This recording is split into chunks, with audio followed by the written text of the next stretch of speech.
everyone, we're back for these Team Queso versus Gamelord semi-finals. We had some technical issues. It's all fixed right now, so we are online to those semi-finals because they are gonna be quite crazy. We expect 5 games in here, like all of us except Rio. Rio expect us 3-0 for Team Queso, so he put it that way. And the fact is that we put a lot of focus on the Dragon lane, we put a lot of focus on the Baron lane, and also in the rivalry in the mid lane. But the fact is that we talked yesterday about how important Heste is for Gamelord.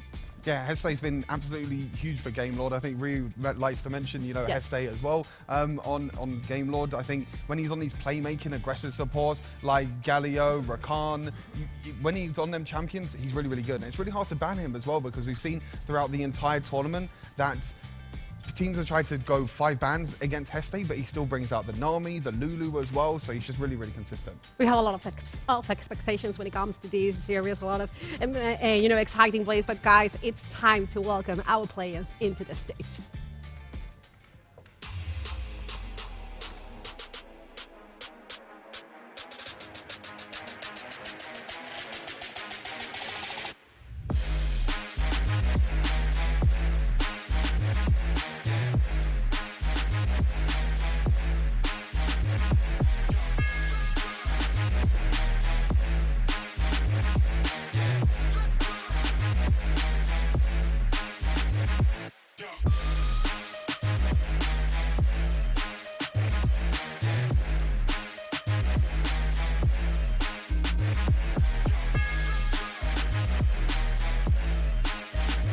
It's time for our second semi-final of the WREC playoffs. Please welcome to the stage the European Open Bracket champions, Gamelord!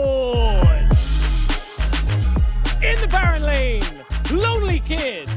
From the jungle, Zephyr. At mid lane, Ruiz. In the Dragon lane, Redemption. And at support, it's Heste.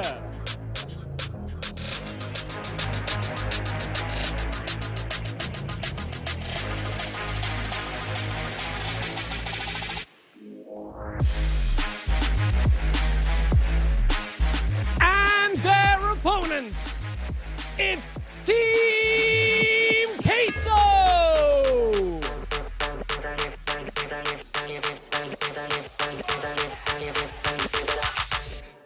In the Baron lane, Acolytes. From the jungle, Andres. In the mid lane, Theos. In the Dragon lane, Joey Skaggs and Methanoid at support. Noah and the analysts, take it away, get us a little closer to this game. Thank you very much, Stress. We just welcomed our teams for the second semi-final. It's going to be one hell of best of 5 series. Remember, on the stake, there's a play to tomorrow's finals. It's going to be a best of 7, but also the second place to the Icons that is going to take place this summer. It's going to be absolutely crazy. The team actually that loses this series, the WREC, I'm going to talk about this, is going to face Paula Esports in the 3rd versus 4th match. And I will think that Paula may be having a shot. Paula definitely has a shot. Like, Paula is playing so good right now. We've seen that they have struggled against WREC, but I do believe in them that if they step it up, their early game is amazing and their team fighting is also crazy. And if Nacris performs as well as he did in the previous games, then I can definitely see them winning against either Team Queso and Gamelord. The fact is that the way we saw yesterday Paula playing, I really think both of these teams here need to be really aware that if they lose today, they're gonna have a very hard matchup tomorrow. Yeah, it really just shows the overall strength of this tournament, how many of these teams are just absolutely cracked out of their mind. I mean, it's just the best players in Europe all placed in one place, and it's just amazing to see. And I think coming into this tournament, no one would have expected Paula to really be this good. Yes. But, I mean, Ruiz told us yesterday, this is offline. Everything can happen. You have to, everything you think you knew, you can throw this away because, I mean, on the offline stage, nothing matters anymore, only this specific moment. In the offline stage, the fact is that we really got to see Stuart. Team Queso a bit way more comfortable.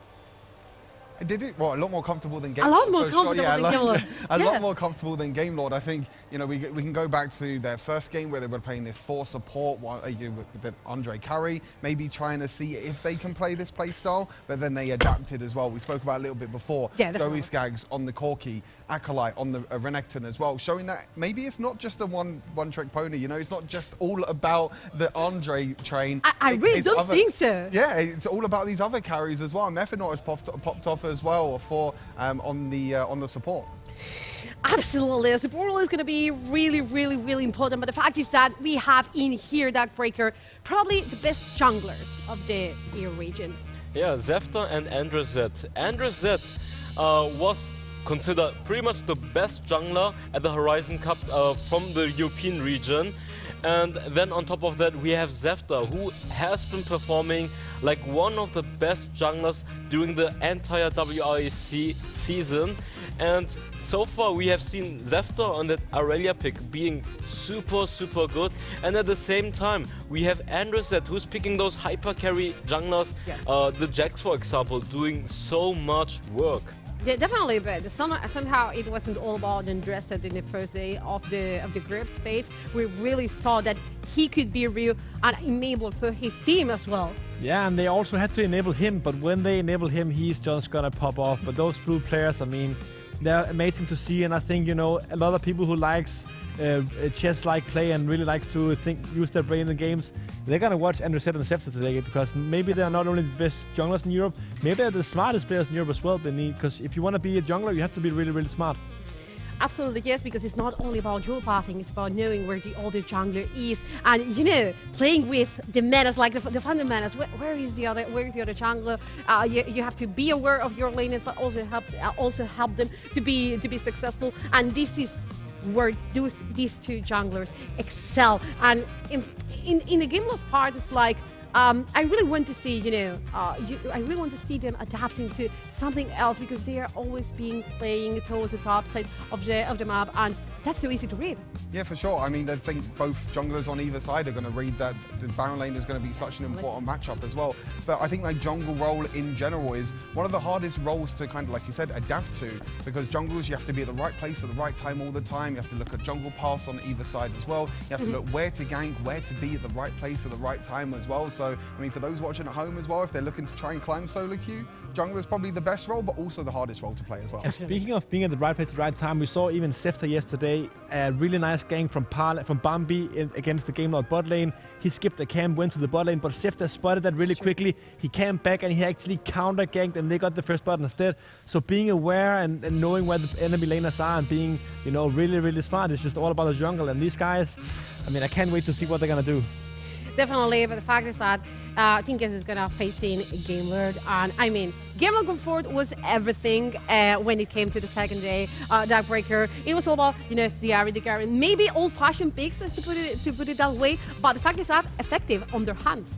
Yeah, Gamelord has been always picking the same draft over and over and over. We have seen Zefta picking that Aurelia pick so many times. Yes. And at the same time, Redemption with that Orianna. Every single time they want Redemption on Orianna, and then Hester, usually they want to try to get him the aggressive support that can go in, make those plays happen. And Lonely Kid, for him it doesn't matter. He can play any top laner, any carry top laner, he will perform on it.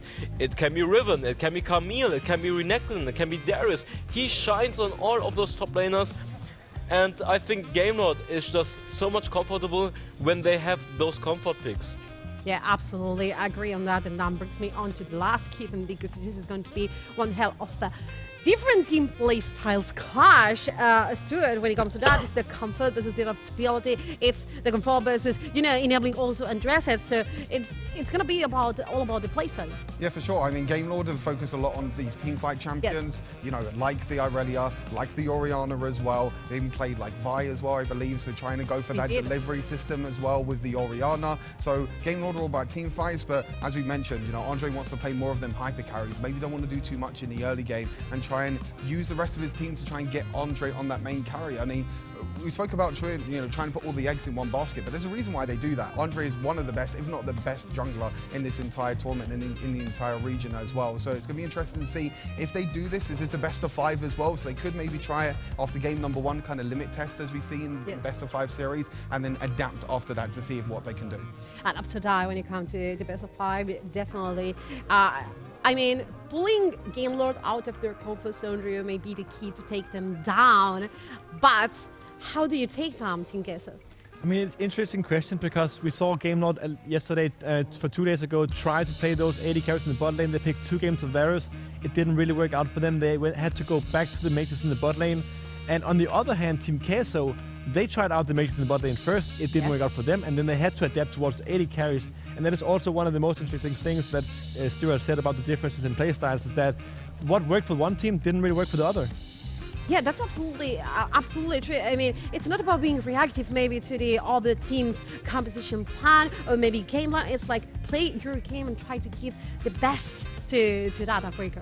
Yeah, I feel like Team Queso really relies on Joey being on his comfort pick, because if he is on those AP champions, it seems like they don't perform as well. But if he's on the Corki, then he's shining. And I feel like if Gamelord punishes Joey and just bans out his comfort picks on the ADC champions like his Saya, his Corki, then I feel like Team Queso will struggle, because then they need to put the X to Andres again. Yeah, that's actually true. You know, forcing Team Queso maybe back to that one-dimensional, strategy of enabling Andres and making him the hyper carry for a team that really didn't work the first day, Stuart. But this is a different team. WREC was so far the most, consistent team of the tournament. But guys, we're gonna head into the interview before the game starts.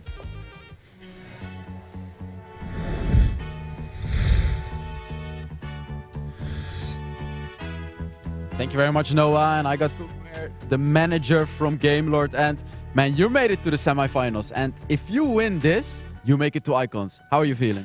Hello. We are really happy to be in semi-final. To be honest, yesterday it was not our best day, but we see that Parla Esports did very well here. We will do everything to go in the final. All right, so I hate to ask this to you as a manager, because you love all of your players, but if you have to pick one of them, who is going to be the player for us to watch? Who's going to carry the game? Who's going to be who's going to be the man of the show? For me, it's Lonely Kid. I think the ancient community think Random is the best in the barrel lane, but I think Lonely Kid have everything to show. And I think you have to watch him. He is very young, but he has a very good potential. Yeah, I 100% agree with that. So if you win this, you're going to be up against WREC in the grand finals, right? Like, how are you feeling matching up against WREC? Because you had a bit of a hard time against Parla, as you said, and WREC just destroyed Parla. Do you still feel confident matching up against WREC? Yeah, like I told you yesterday, we were not perfect, but I think we need it to enter in the competition. Right now, we will play versus Team Queso, and I hope we will prove to everyone that we deserve to go in the grand final versus WREC. All right, man. Thank you very much. That was a great interview. So go to your players, wish them luck, and back to the casters to get us into this game. Thank you very much, Hells. Oh, I've been waiting for this all day. I love the crew at the analyst desk. I love being on the analyst desk as well, but there's nothing like a best of 5 playoff series to get us through the rest of the day. Stress here, joined by Carmeline for game 1 of Team Queso versus Gamelord. I have to let you talk about Queso. I'm just going to say, Queso, what's your thoughts heading into this first game? Okay, so my thoughts are winning. Now, of course, I've got more thoughts. I'm not that empty-headed. No, I think Team Queso has shown a good side for their gameplay, but they've also shown many weaknesses.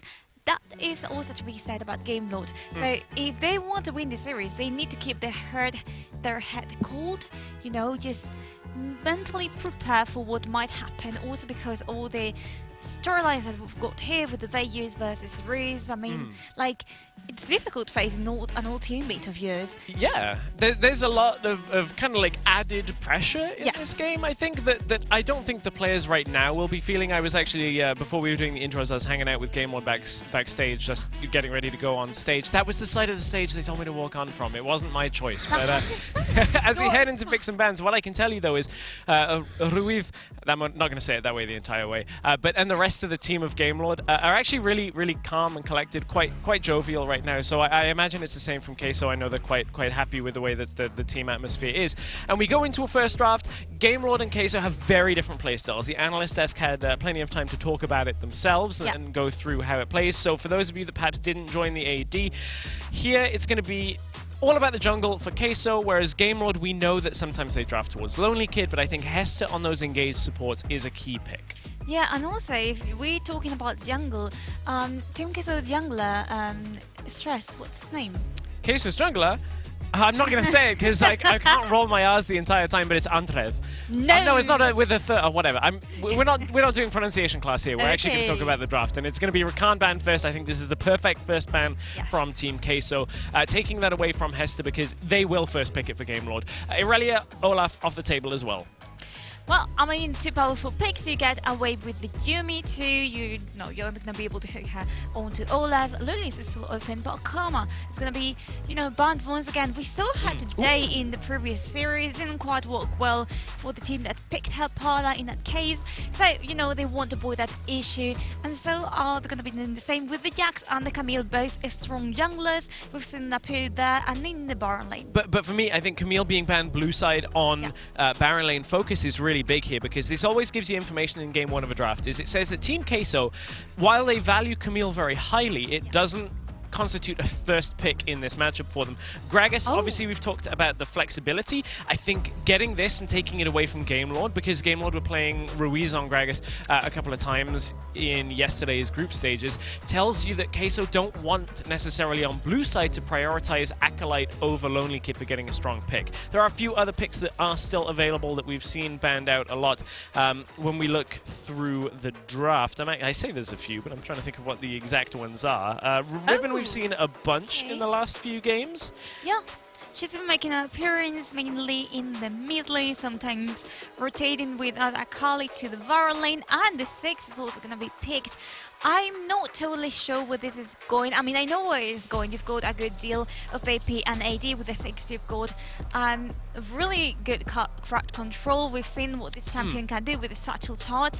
Now it's time to see what Queso chooses, and it's the Galio taking it away from Hester. We may see Andre on the Kha'Zix from here. That would be the pick that we've seen defaulted to. Got it out just in time before that was taken down. And this is an interesting draft, actually, because we've had a lot of games backstage where we're like, oh, there's so many S-tier picks. You get 2 S-tier picks on red side, and we stepped into the second phase of the draft, and that's why I struggled, because I was like, oh, okay, Irelia, Camille, Karma, Olaf, but it's now going to be Ziggs and Lulu picked up for the bottom lane of Gamelord. Now, there was one game in the beginning of the split that Ruiz played the Lulu in the middle lane. I didn't like it. It wasn't great, but it won. It did the job that they needed it to. So there is a flexible potential there up until the last pick. I mean, as long as we don't face a composition made out of like one hyper carry and the rest supports, I think we'll be fine. We? Is it building into that so much for Team Queso? No, I'm talking about Gamelord here. Okay, all right. I was just clarifying. No, you've got a Riven. It's fine. By the way, they've just banned the Morgana, whom again it was not going to go to the jungle for Team Queso, but for that bot lane just in case, and then the Jace, which has been quite a strong pick in the past few days, particularly with the accelerating gate, has been leading to many interesting plays. Finally, the Corki. I kind of I mean, we've seen Corki before. But yeah, I'm fed up of seeing Corki, so I'm fine seeing it on the ban list. Redemption has played a ton of it, though, and that's now interesting with Redemption for Gamelord going back to these majors. His Orianna yesterday was really good, and it's Very interesting to me that they prioritize Ziggs over the likes of Ori as we get a support ban to come through. Queso taking away some of the engage. Alistair available, but it's got to be that Lulu in support, I would imagine. It's not really the champion that Hester wants to play. No, it's but a difficult situation if you choose the Alistair here for Team Queso. Oh! Whoa! Oh, it's a curveball. It's a curveball. The Lulu is there because they're playing Kai'Sa Lulu bottom lane with Ziggs in the middle lane for Ruiz. Oh, okay. Kind of out of what we are used to seeing from WREC. I have to say, I really like this composition so far. You've got the Kai'Sa and the Lulu dealing quite a good deal of damage with range, and the bottom lane, which will likely be the Galio for Team Queso, you're going to be struggling a little bit more. Who's not going to be doing so badly, though, for me, is Acolyte with the Renekton, a comfort pick for him besides Darius that can work quite well as a front line, and also it depends on whom Gamelord want to choose as this Baron laner, but also later because now it's a Varus there, and it's we know Varus versus Kai'Sa. Yeah, I mean, this is from Team Queso, I feel like this is a fairly standard European meta draft, if I'm being completely honest. Is like, you have the Gragas for flex, you have 3 tanky frontline champions, a carry out of the jungle with then something from the AD carry role that can wave clear middle lane. This is very, very, very standard for our European teams, for those of you that perhaps watch other regions. For Gamelord, this is a bit of a twist. I would say this is actually significantly different at times. We had the blind pick Riven, which is not something we see very often. Of course, flexible potential between a number of roles, including mid and Baron lane, but this Vi is likely then going to send us into a Riven Baron lane, Vi in the jungle, likely to be Ziggs in the middle lane, with Kai'Sa Lulu with that better synergy in bottom lane. I was a bit worried and wondering about that Ziggs. I'm like, Ziggs and Lulu don't necessarily have the best synergy. Typically, you pair Lulu with an attack speed and attack damage carry. Something that I also want to talk about here is how we've been discussing the entire time how Gamelord was sticking to kind of comfort picks, maybe a little bit old-fashioned for the current meta, how all the teams like Parla were just, being able to take wins away from them because of this. And yeah, in this case, they decided to go for something a little bit different. Yeah, very different in Game 1. I do like best of 5s a little bit more to best of 3s, and I've never actually casted a best of 7 from my knowledge. I may very well have a long time ago. Ever. But I love multiple game series because the story you get in draft throughout game is the bans are going to change. You're going to get these different picks come through, and I love that in Game 1, Gamelord are like, okay, let's show you something very different to what we showed over the last couple of days. Totally, and that only goes to show how the meta changes so quickly, how the teams adapt to what each other are doing, replicating strategies, trying to find counters to some others that they might find difficult. But for now, the thing is, we're going to go into the game, we're going to be seeing if Team Queso can actually counter Gamelord and their ex-mid laner Ruiz, and the same will go for the team on their side. So as predicted, it was that Ziggs going towards the middle lane, and we talk a little bit about the Team Queso play style. We're going to now see actually this kind of like duo mid and then Baron lane. We see this a couple of times across different regions, whether Veos actually goes up there or not, or whether it's just Acolyte helping push this middle lane out, because of course Ziggs is going to outrange Gragas outside of the barrel roll that Ruiz should be able to control that lane for the early game. So just helping him through, and it's our first kind of like really close split vote. I know I'm getting hyped over just the team vote, but by 4%, or 8%, the advantage goes over to Gamelord. So we'll see whether that actually comes true, or whether Team Queso can upset the vote. Yeah, and as we were seeing both the Baron lane and the mid lane Russian experience for Team Queso.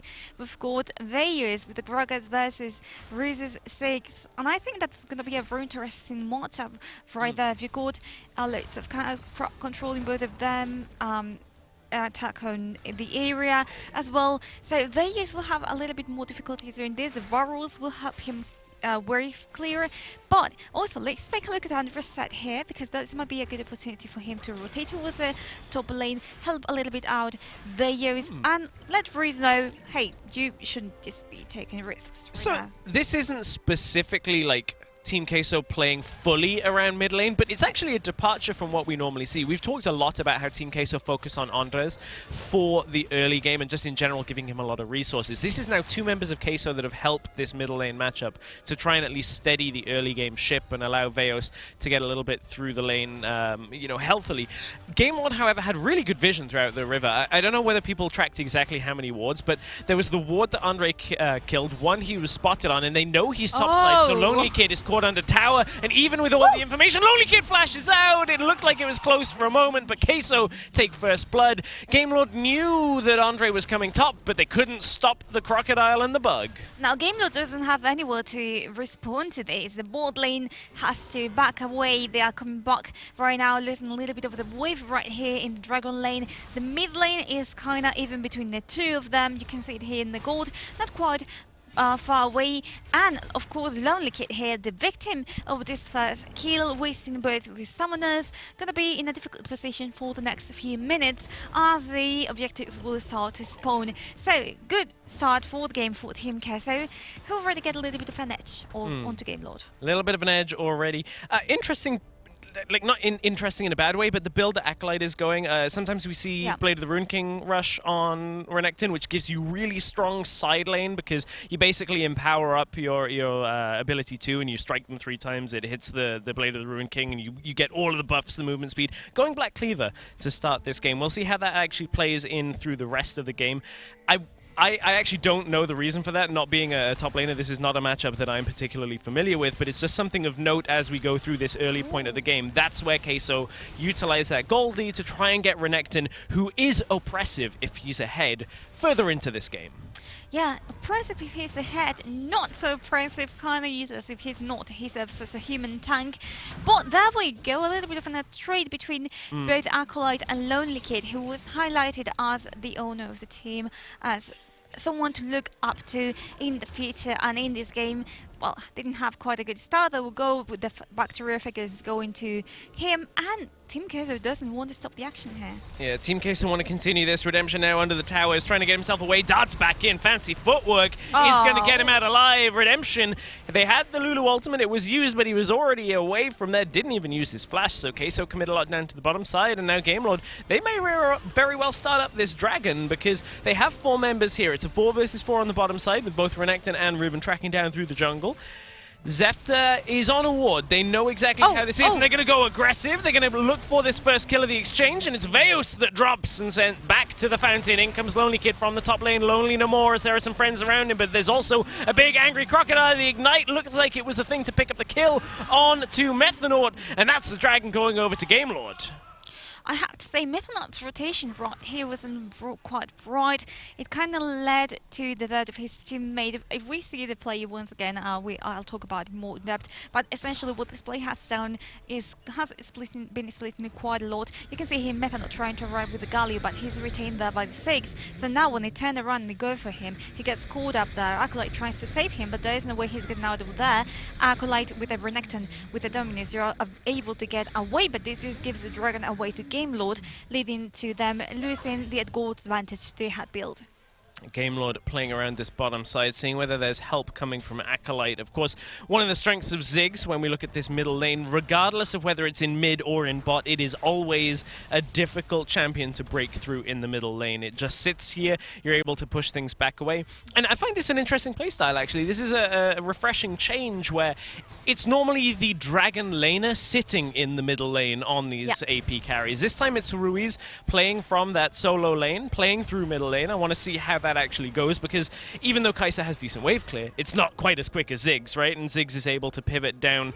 I wonder how that will play out. Chains of Corruption do land. There's a knock up onto Ruiz. Actually, Satchel charges himself out with the flash and the barrier, keeps himself alive, puts the damage down in response, and Team Queso are actually turning this back around as Redemption didn't have the damage in front of him, and it's Team Queso that come out with 2 kills from that exchange. It looked really rough at first, but they're able to turn it around and punish Gamelord. Ruiz living just barely alive by a really small margin.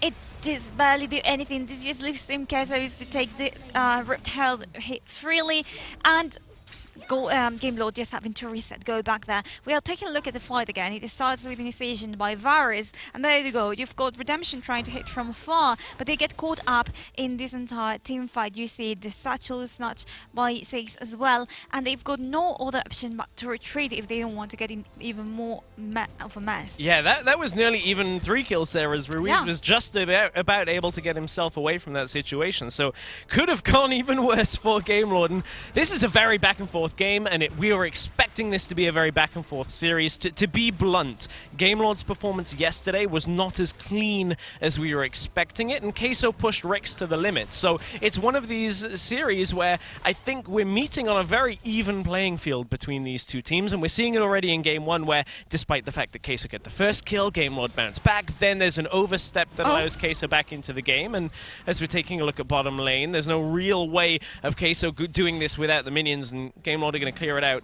Look to set up around the dragon, but it's not available. We have to slow the pace of the game down because you're not going to break the Ziggs. There's no dragon, so unless you're catching that Ziggs under tower, which is just what which is what worked for Team Queso, but backfired for Gamelord, that's only the only real opportunity right now to extend a lead either way.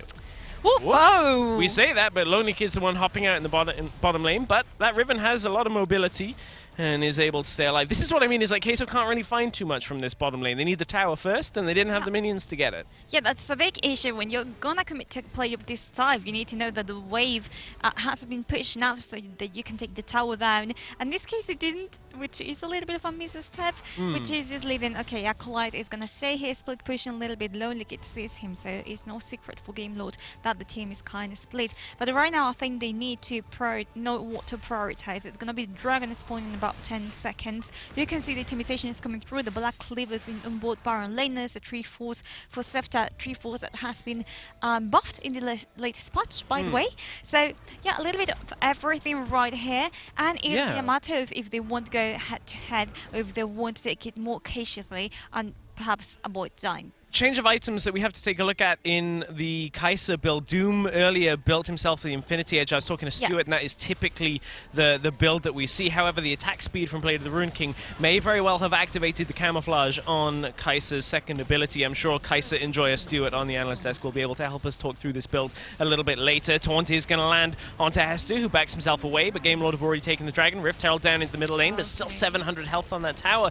Means it's not going to crack another structure, and at this point, Queso's tower pushes have been slowed from time to time. Ruiz did use the ultimate, though. That's really going to kind of stop any defense of this next tower. I think Team Queso should be able to get it, but we'll see how far Ruiz is willing to go in order to kill these minions. There's no cannon in this wave, so it actually should get cleared out quite quickly. Methanor drops low. There's the Vi ultimate on top, and Queso have overextended because the minion wave is down. They couldn't get the tower, and Lonely Kid wants to go in. Andre, he doesn't feel healthy enough to do much from that bush, and Gamelord have slowed the game down again, and they're giving Redemption time to scale. Something that Gamelord is doing quite well is, once again, and sorry if I'm being repetitive, wave management here. Anytime they get lost in a team fight and they lose several members, you will think Team Queso's time to shine, take down towers, but they can't because the waves are not pushed enough in order for them to do so, which leaves them in a position where they just have to struggle so much to get objectives. They cannot get stuck, and we've seen that in other days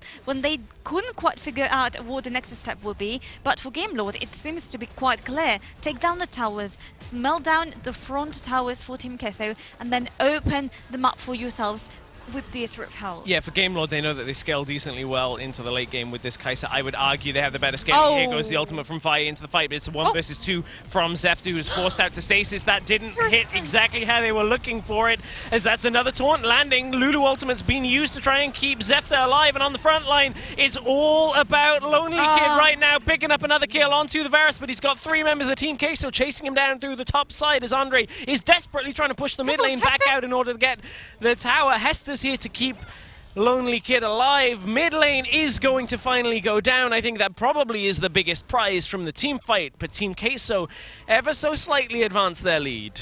We've got the replay right here. The teamfight was quite split. There we go. Vegas and Joey fighting together. Zefta gets his stasis. And there we go. The hero's entrance kind of turning things in favor of Team Queso. But things are not over yet. And I think the problem here was that they got so divided when it came to choosing the objective here on who to focus that they ended up not knowing where to go. And Lonely Kid escapes just cleanly. So that's one of the things that Riven is so good at, is if the Riven player player knows, like, oh, all I gotta do is find a low health target or a squishy target and I'll just blow him up on the side of the fight. If everybody else isn't aware of where Riven is and where Riven's going, you just start chasing a champion that has far more mobility than most champions in Wild Rift. Here comes Rift Herald into the middle lane, should get the charge off. Methanol's going to get the taunt, but 4,000 health with nobody around in order to take it. I want to really focus in two places. One's this fight into the middle lane first, as that's Zhonya's used from Andre to keep himself alive, but look at the bottom lane, look at the bottom lane. Acolyte is pushing on the inner tower at this point. Lonely Kid trying to even it up through the top side as Veos is 1 health. He's going to body slam his way out of there, and Lonely Kid doesn't quite pick up the kill. Meanwhile, is forced to recall out of Ruiz from Team Queso, so despite the fact that they lose the mid tower, it's going to get traded down on the bottom side, and once again, we're going blow for blow in this first game of our second semi-final. Seems surprising, but Team Queso has one tower of advantage over Gamelord, and Acolyte split pushing, that's something that you can do very easily with Renekton. Lonely Kid could do it as well with Riven, you know, get split pushing a little bit, but for now the teams have to focus on what they want to do next. It's not going to be so easy to choose, it's either the Baron or the Dragon. Team Queso is rotating here, and I feel like Andres with this concept hasn't been shining as we are usually seeing. I also feel like it's because Gamelord know them very well, they know what Andres is capable of doing, so they haven't been allowing so much space for surprise. This might be the time to do so.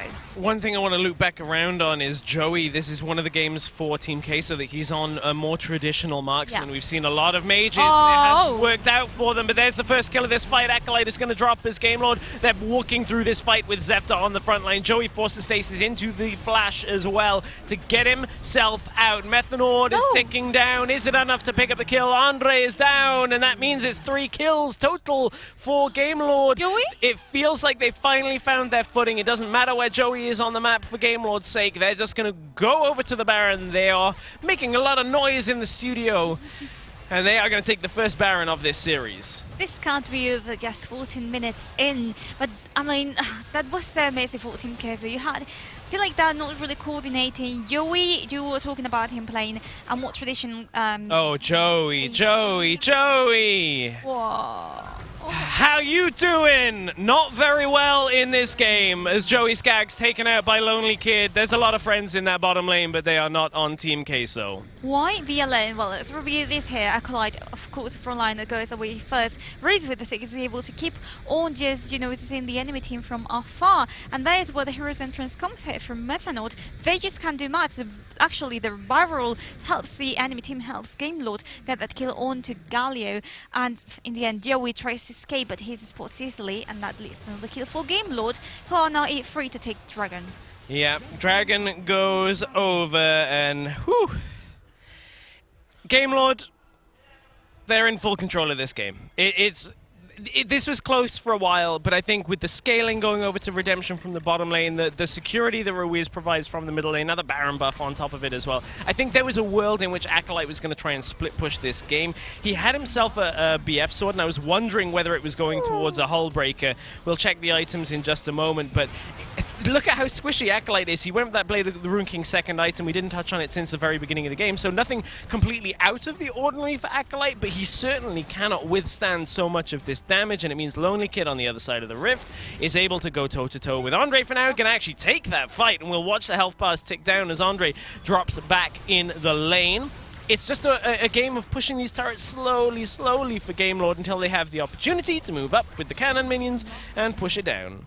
Taking advantage of the Baron buff right here, also split pushing on the top lane, allowing that cannon to keep on hitting the tower. Acolyte being there protecting it, but Gamelord are coming with everything to siege the enemy's base. They've got plenty of sources to do so. Redemption Katin once again here in the bot lane, just allowing the wave to reach the tower, and oh my gosh.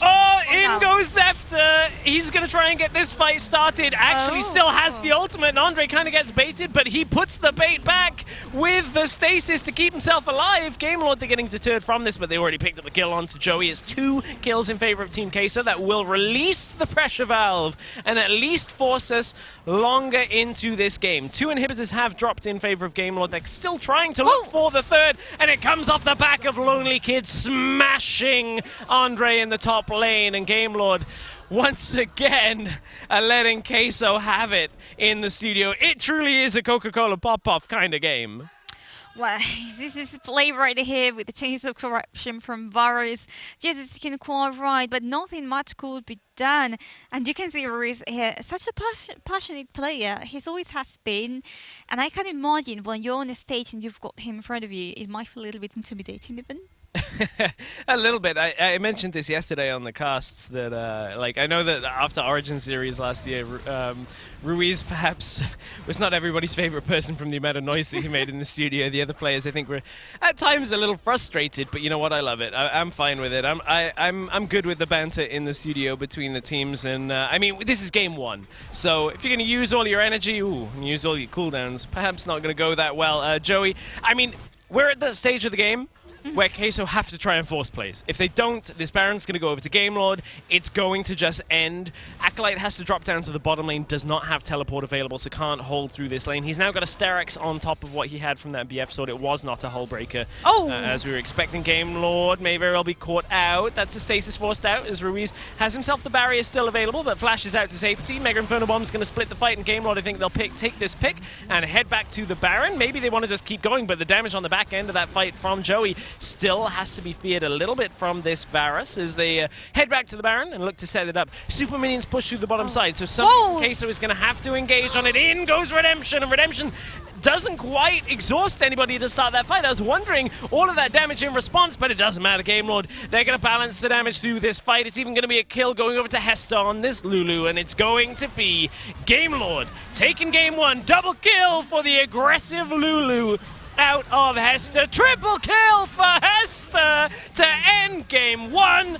Gamelord, they're 1-0 up against Team Queso in this semi-final. Well, this was not what we expected. Ryu said he expected Team Queso to win 3-1. We were expecting Team Queso to perform a little bit better, but it seems that they haven't found a footing here. The composition was not bad. They gave Andres the classics that he feels so comfortable on, but at the end of the day, it just wasn't enough.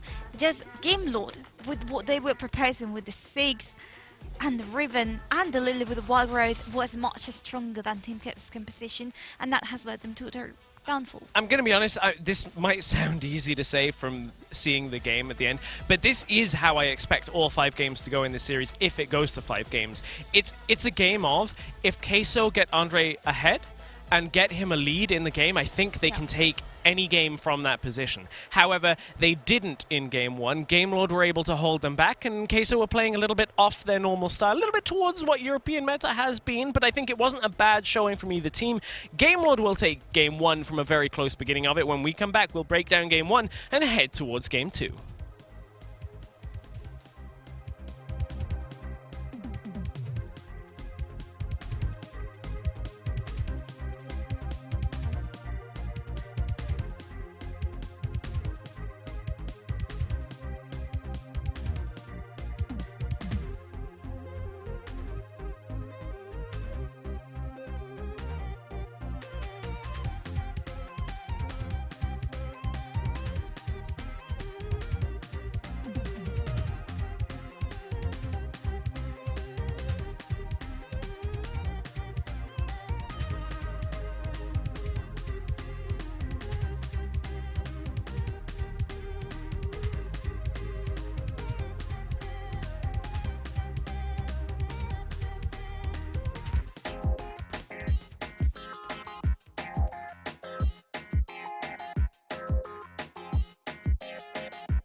through.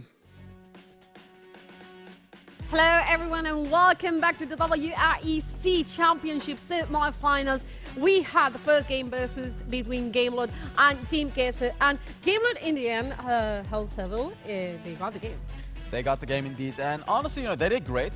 But I feel it was more about Team Queso not performing, and I think you have something to say about that? Yeah, I think Gamelord figured out how to punish Joey Skaggs.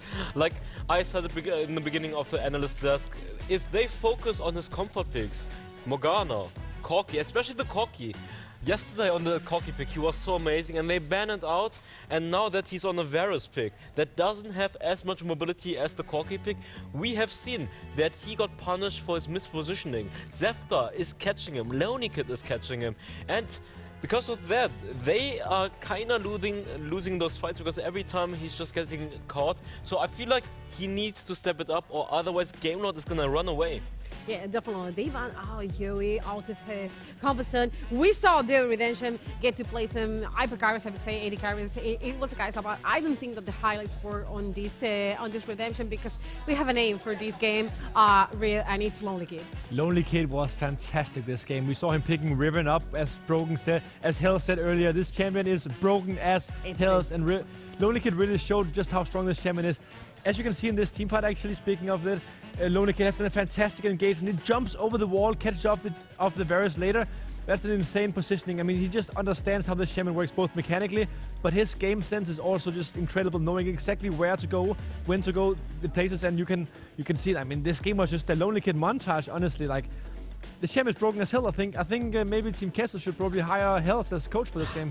But you know what the beauty is? You know what the beauty is? I think even having me as a coach, I cannot ban away 20 champs, right? Like, I honestly didn't even know Lonykid could play Riven this well. You know, we saw him playing during the online event. He would play all kinds of champions. He would carry on everything. And now on the live stage, it was funny because like they picked away Riven from Parla. I remember, right? Like they didn't want to put Nacres on the Riven, and then suddenly Lonykid just stomps everyone, and now Lonykid is playing Riven every game. Yeah, and now he's playing Riven every game, and what a Riven he got to play. Definitely, he got the highlights in this matchup. And guys, we got to talk a bit about the draft because WREC was talking about how Joey Skaggs got abandoned, but it feels like Team Queso composition WREC had nothing to do versus Gamelord. I mean, you had the Lulu, you had the Palmer, you have Exhaust, you have the Vi, who just denied every single attempt to engage. I think the vibe pick was so amazing by Zefta because he was picking people out left and right, and especially since they forced Joey on a non-comfort pick, it was really hard for him. And Lonykid on that Riven, I would say Renekton is a very, very good matchup against the Riven, but it didn't even matter because Lonykid was still popping off like crazy. We're watching right there the damage and the gold, and Jesus Reese on this 625k damage. It was really, really important in this expansion, smashing the towers as well. And it feels like Gamelord just decipher how to win versus Queso. Yeah, they really did. I mean, yesterday they showed that they were most comfortable on Maze in the bot lane, but today they picked up Lulu with a Kai'Sa. So they're showing that yesterday, I mean, maybe it was just a fluke. Maybe they're still one of the best teams in Europe, and today they took the 4-1 game off of Team Queso with this guy in focus, Lonykid, 9k to 8, 12k damage. Yeah. It doesn't look that insane on the numbers, but when you watch the game, how he played and how he just zoned out, we saw at one point Team Queso pulling up with 4 players. Lonykid just popped ultimate and they just ran right back. And it definitely feels like a whole different Gamelord to me as well, because after the first day I said, man, Gamelord is not good. I was even saying, right, like shaking you. Yeah, right, like I was saying these guys are the guys that just pick comfort picks. We saw a bit of different picks this time, right? Like putting Redemption on the Kai'Sa. Although I still feel they may struggle a little bit at this point, right? Because they are picking similar champs, but it's definitely better than yesterday. In the early game, it felt like it could have gone either way. Team fights for Team Queso, team fights for Gamelord. Even though the first aggression was from Gamelord in the top side of the map, but it feels shaky. It feels like Team Queso WREC can take the next game. I mean, definitely, but Gamelord has been stepping up compared to yesterday. Like, their decision making is much better. Like, yesterday they were so so many mistakes when it came down to the decision-making department. Like, look at the game against Formulation Gaming, where they just gave up Rift Herald 2 times, and they lost 3 mid lane turrets. But now, Gamelord has been performing much better, and I feel like they know how to beat Team Queso by punishing Joey Skaggs. So it's going to be very hard for Team Queso to win against Gamelord now. Yeah, definitely. You get to see the Morgana ban, you get to see the Cookie ban. First they came into these normal wild carries such as the Varus and also the Lulu. And I want to get to talk about the Lulu rear because I was speaking how frustrating it is to play, for example, Arenactin, how frustrating it is to play Kha'Zix versus these kind of champions because you get polymorph all the time. And it's Hester, the one we're talking about. He delivers always with engaged champions, but this time it was Lulu. Yeah, he delivered as well. This time it's on Lulu. We were kind of saying to Gamelord yesterday that we didn't really like the fact of the direction they were going. They picked a lot of Leona and it worked really well, and then they went back to those supports. And we didn't really like him on those Enchanter champions. We want him to be proactive, but on this Lulu pick, he was really good today. Lulu isn't just all about the polymorphs as well. It's about making your hyper carry super strong, and hyper carry Kai'Sa was. I mean, Kai'Sa and Lulu has a really strong synergy. With Kai'Sa, one, they have a lot of attack speed and movement speed, run around and doing a lot of damage, and Lulu can really enhance Kai'Sa in that way. So I think the Lulu pick was definitely interesting. I didn't like it that early in the draft, but I mean, Gamelord really pulled it off, and it was fantastic to see Hester broadening his champion pool. Guys, we're going to check on the play of the game of this first match versus game between Gamelord and Team Queso. Let's see which one it was, because this team fight around the ocean WREC, and you get to see this Galio, but it's Lonely Kid Health once again. Yeah, it was a bit of a misplay of Vegos to push Zefta into his own team. Yes. But yeah, exactly, Lonely Kid, right? Like, it didn't even matter. I mean, look at him. Joey Skaggs is probably pissing his pants right here, thinking that Lonely Kid is chasing him. And the funny thing is, a minute after this, Joey did actually die to Lonely Kid as well. Yeah, I thought he was resetting back his state to boost another wave, and that's, that happens to every single AD carry. I can stay to take another wave to boost for but you can't because the wave was talking you down. I feel like Vejos has been making a lot of mistakes that game, especially like a lot of team fights. The first Dragon team fight, he got caught, and now in the play of the game, he also made a major mistake that cost them the team fight. So I feel like Vejos, we have discussed it, he is kind of inconsistent. Sometimes he has amazing plays, and sometimes he is just straight up inting. So he needs to step it up if Team Queso wants to have a chance of beating Gamelord. Harsher statements. That's the reality sometimes. Statement. Yeah, you have to be honest sometimes. Definitely. But guys, we're gonna head with Carmeline onto the interview after this game.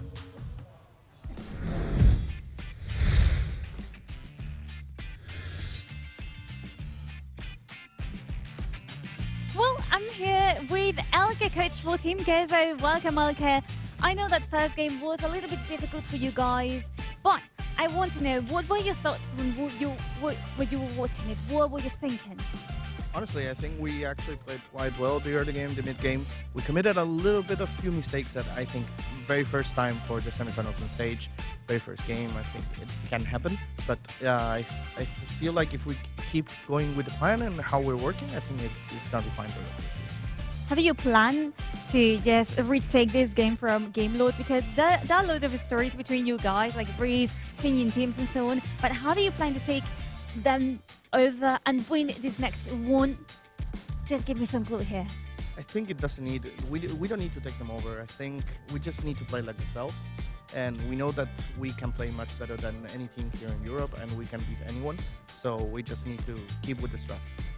Okay, so last question for you, Elke, a little bit tricky, but how do you think this series will end in terms of the scoreboard? In terms of scoreboard, I hope he ends 0-10, but that's not up to me. Okay, well, I'm giving you a 3-2 maybe. 3-2 could be fine. We'll be happy with it? Yeah, of course. Okay, well, there we go. Okay, I'm letting you go back to your team. For now, thank you very much once again. Good luck for this second game. And I'm leaving you back to your casters.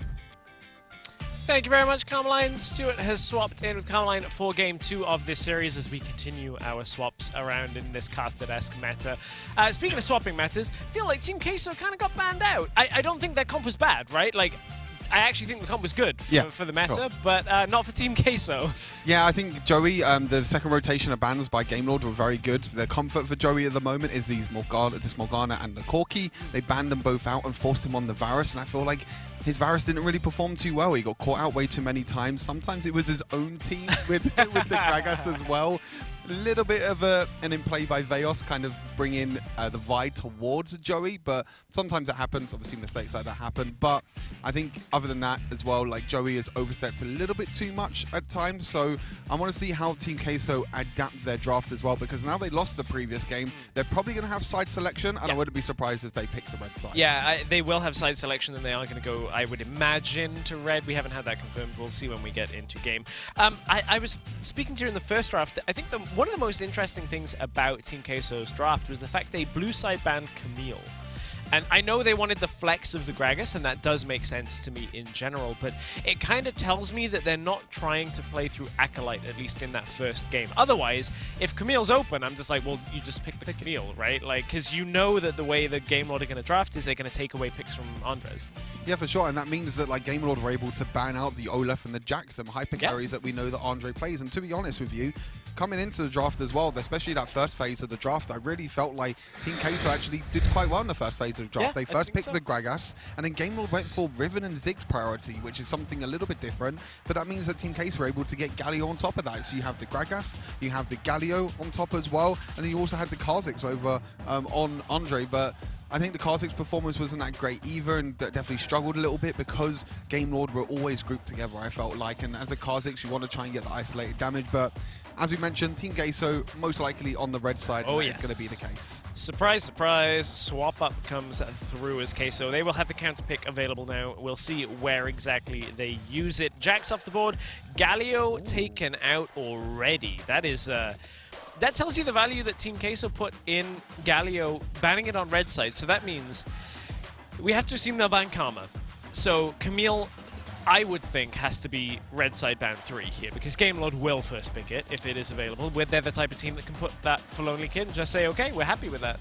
Yeah, definitely. I mean, you can also think of like the Irelia as well, potentially, that they've been first picking a lot. The Gragas is going to be banned out. So this is going to be a very, very different draft to the first game. Adaptation really on both sides. I think Team Queso just doesn't want Heste on the Galio. I think when you put Heste on Galio, he just performs so well on them engaged supports. That Irelia is going to be banned, which means that it could be potentially a Karma third ban, or they could completely leave it open. I think that's the main question. Okay. Oh, okay. Interesting enough, Gamelord ban out the Camille themselves, so that means that they're not looking for a Camille first pick. Rakan. There goes a Karma as well. Yep, Rakan is probably going to be the first pick. Yeah, I mean, it kind of shoots up in priority with the fact that you're banning some supports anyway, and then you're like, oh, well, it's Hester, so we can take that, but it's Olaf. Okay. Ooh, okay. I quite like this in the sense of, like, you know, if Queso have it available, they could very quickly lock Olaf Yuumi or Olaf Lulu in their lineup, and they've played that type of composition a ton. Oh, they're having to take away the Yuumi, and Queso are one of the teams in Europe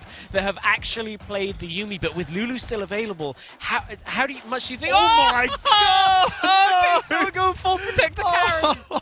Okay. Wow. That's a hard force in draft. That is... If you don't pick a scaling carry and pick 3 here, you're giving everything to Gamelord. I'm trying to think who they can actually put on Andre now, because the Jax is banned, the Olaf is taken away from them now, but I think that actually... Irelia's gone too? Team Queso maybe felt like they had to pick the Yuumi and the Lulu to deny it away from Gamelord. I think that's what it is, and I think that's why you said that. I think the mind games kind of come in, and I feel like Gamelord have definitely done so well in this first rotation of the draft. They also got Heste on the Rakan as well. Graves is another one. Yeah.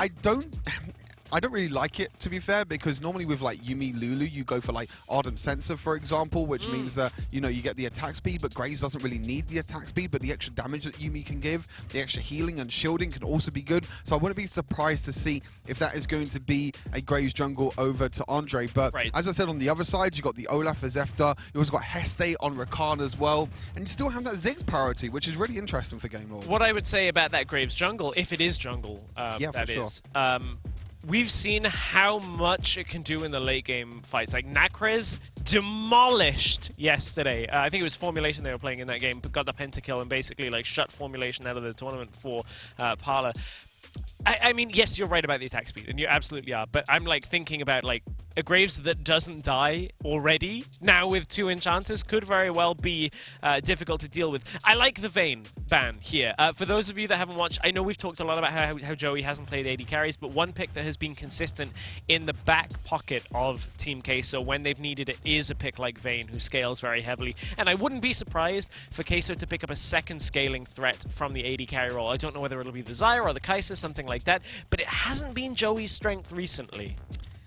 Yeah, it hasn't been Joey's strengths, and it also hasn't been something that Team Queso have really drafted around as well. It's always been around Andre, which makes me feel like this Graves could potentially be in the jungle. We'll have to see if Gamelord are going to maybe ban out a second hyper carry, like you said, the Kai'Sa, the Zyra as well. Both of them are still open available. It's going to be the Corki instead.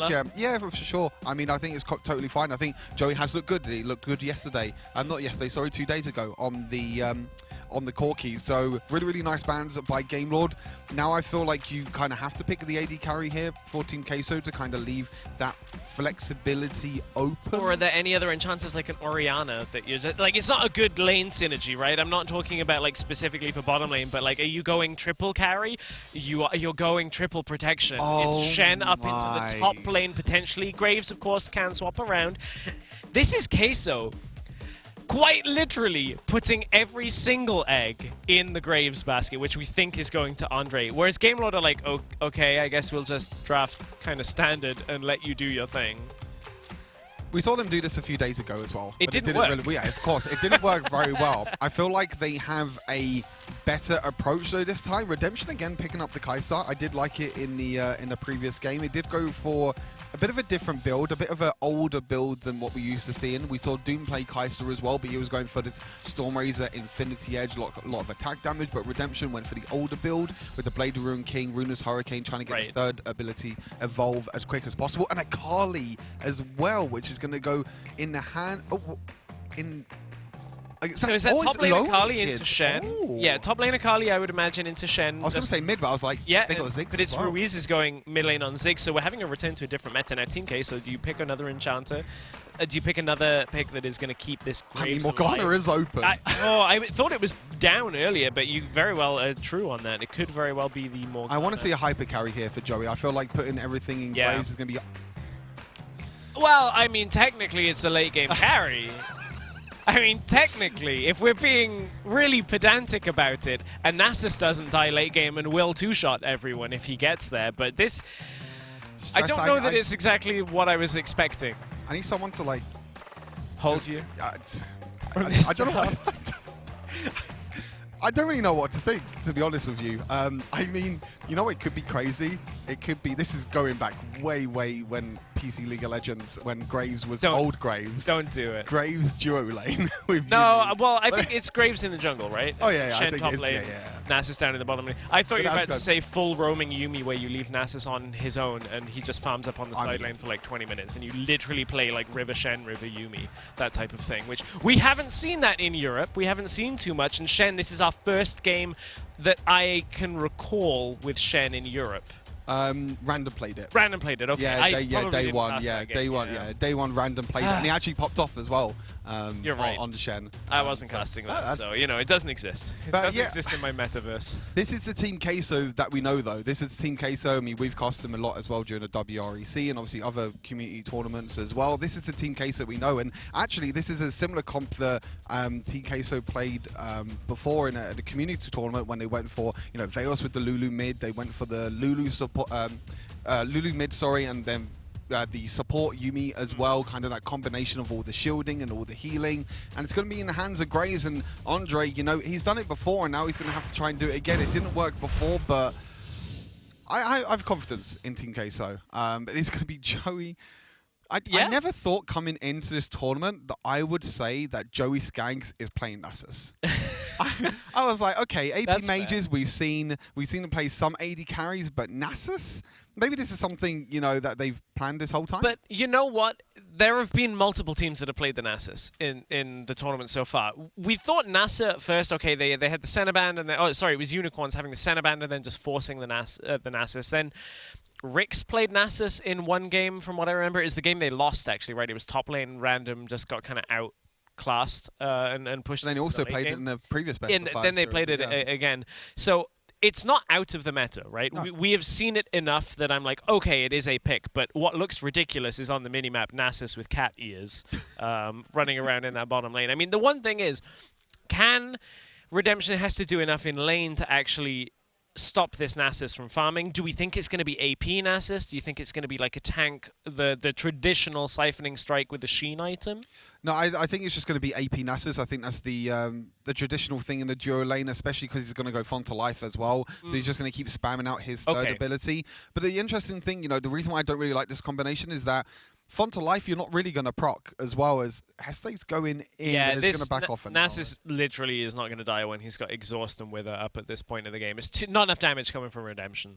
Yeah, as I was mentioning, you know, Font to Life for Joey Skaggs on this Nasus, I feel like you're never going to proc it because Yuumi is very scared to jump out. If Yuumi jumps out and Rakan jumps in, that means that Yuumi's not going to be able to jump in. You also got other abilities as well. You got the Satchel Charge as well from Ruiz, that can stop Yuumi from jumping back into a champion. So it's a bit of an interesting combination. I prefer to see Senna with Nasus. I think that's just a lot better combo overall. But I guess they needed a source of AP damage in a way. Unless it's potentially full AP Yuumi. We've seen it in the SEA region. People might have seen I've seen the damage charts. Yeah, screenshots online from an SEA game where Yuumi dealt the most damage in the entire game. I think it was like 40, 50,000 damage was going Luden's Echo Death Camp, which could be a possibility. And when Yuumi's on, you know, the Graves or even a Nasus, a tank Nasus, you can just keep spamming your first ability. We will keep an eye on those items when they're available. We haven't talked a whole lot about the Gamelord draft, and I think, yes, okay, it's not quite as interesting. There are a couple of pieces that are different. One of them is Lonely Kid on this Akali in the top lane, but I think everything else, it kind of resembles exactly what they were doing in the last game. Veus gets Satchel Charge back, beautiful, and that's going to force the ultimate out. Does have his flash available. No one low enough for Veus to ignite in response, so big cooldown used, but it's not that long of a cooldown. It will be available, I would imagine, before these first objectives. We still got another minute to go before those fights. Yeah, and Hestate just is allowed to roam around for free because Yuumi you don't really want to roam around on. You're just going to be on the Nasus the entire time in the duo lane, and it allows Hestate to just be wherever he wants to be. You know, he's moving towards the mid lane now. He's going to look to try and roam and try and potentially get picks, whereas, you know, Methanaut on this Yuumi, you're not going to be able to roam as much, and it's going to be a little bit difficult.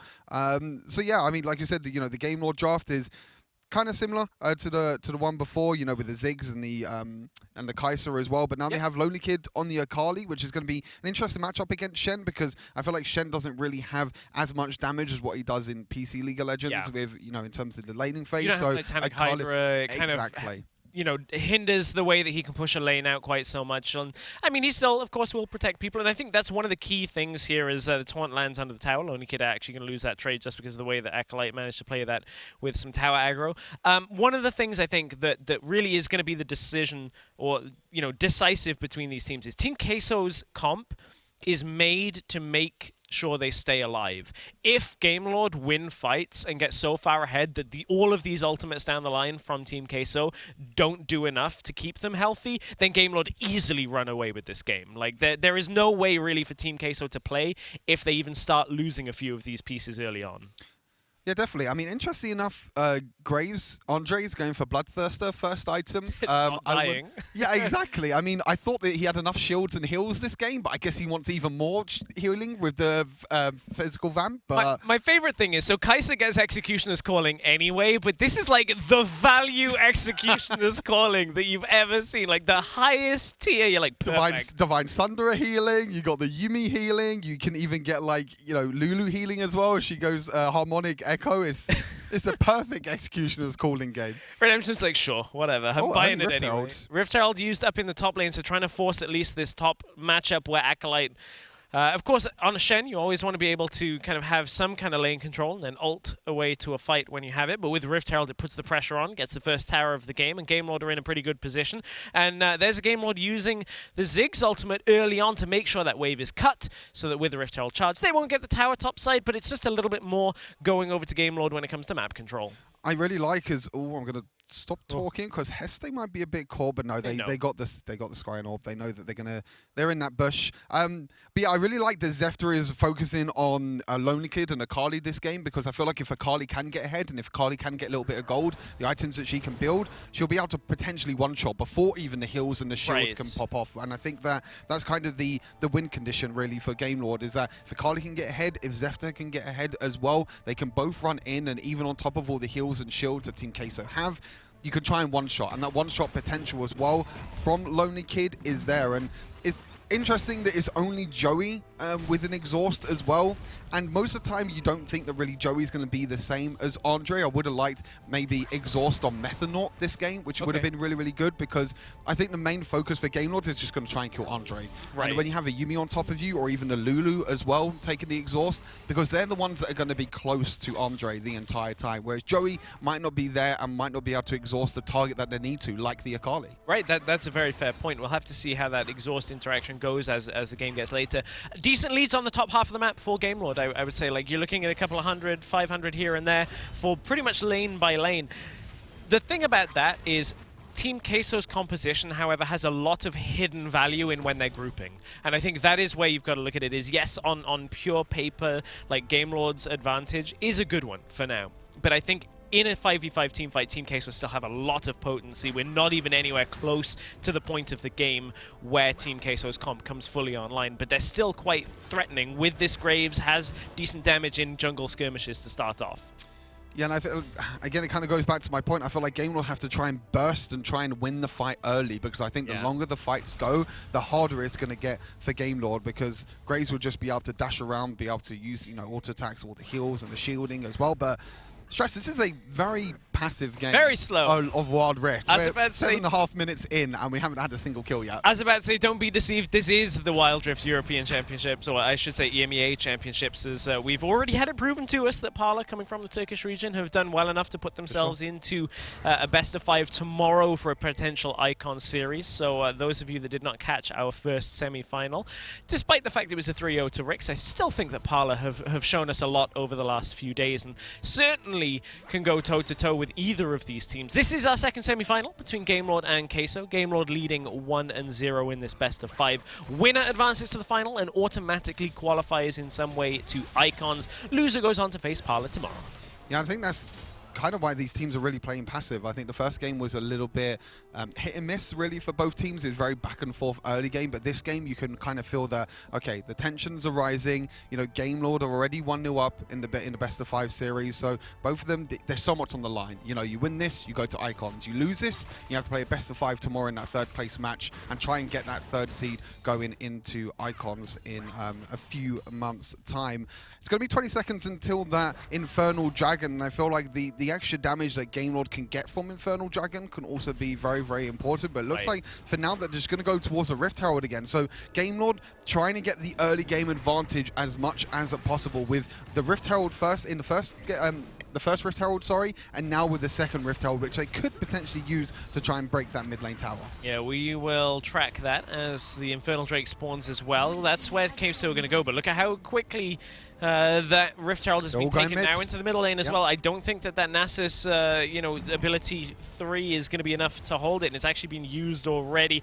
Tower is low enough that Rift Herald should take this down alone. They're going down to Dragon. Bottom tower has been taken already by Team Queso. Dragon going over to Gamelord. That Infernal Drake you've already talked about, and if this is a 5v5, which it is not, but Stand United is available for Acolyte if they can get it. Joey is dropping low. Joey is still dropping low as Acolyte wasn't able to ult on him. He actually picked Andre, it looked like, in order to stay alive. Andre now with the wild growth on top of it, and Joey was not the primary target, but all the damage is gone. It's now Acolyte trying to close the distance with the Taunt Flash for the triple kill. We thought it was Shen to protect. Could this be a Penta? To carry! Redemption is going to get chunked down! Acolyte looks Quadra! A Quadra kill! Ruiz against his own team is running away as Acolyte gets the Penta kill on Shen as Team Queso look to get 1-1 one in this series. Random did it before, carried with the Shen in day number 1, and now in day number 3, we get a pentakill on Acolyte. Was able to use the taunt, use the mobility as well, and the whole of Gamelord were focused on trying to kill Andre.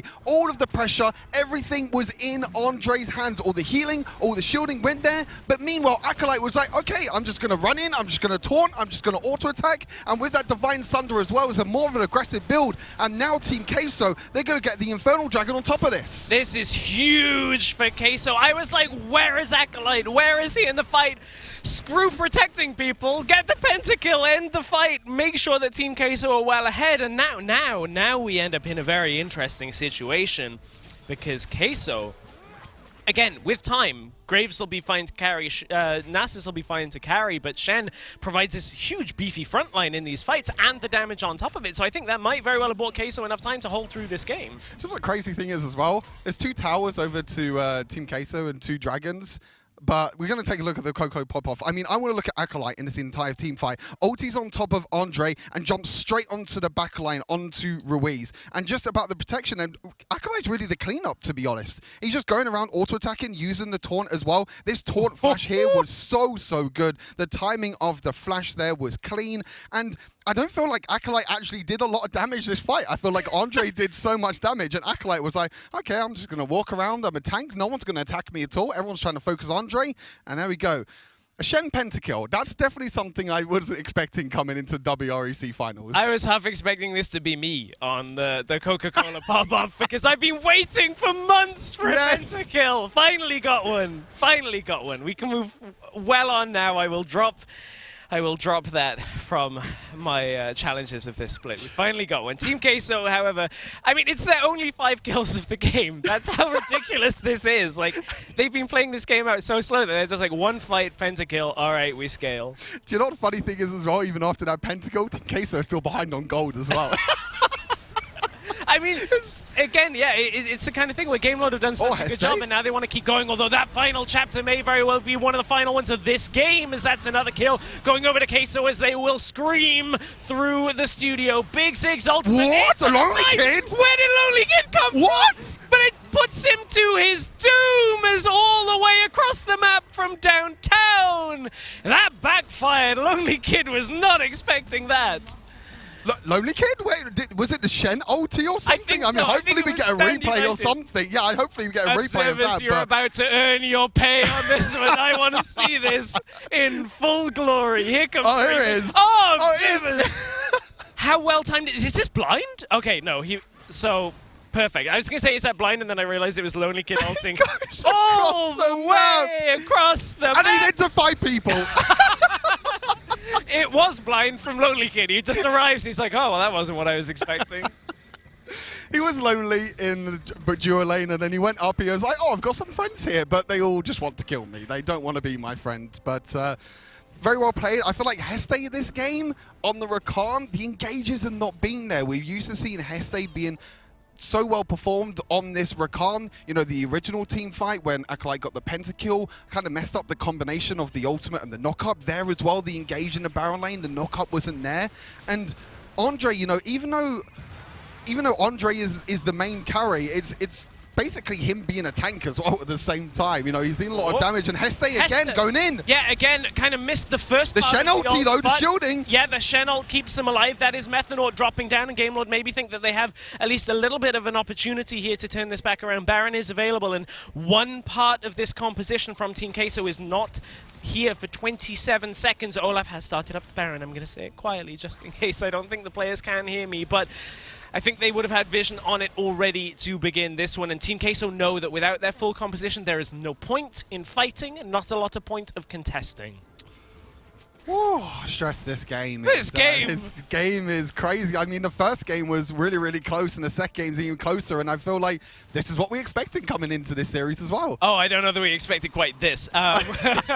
One thing that I'm happy to see, actually, Acolyte, Hullbreaker, Shen is the quintessential split pusher. His ultimate gives him an ability that almost no other champion has in Wild Rift outside of selling your boots. That ability to push and then join a fight. And look, at that stacked wave top lane.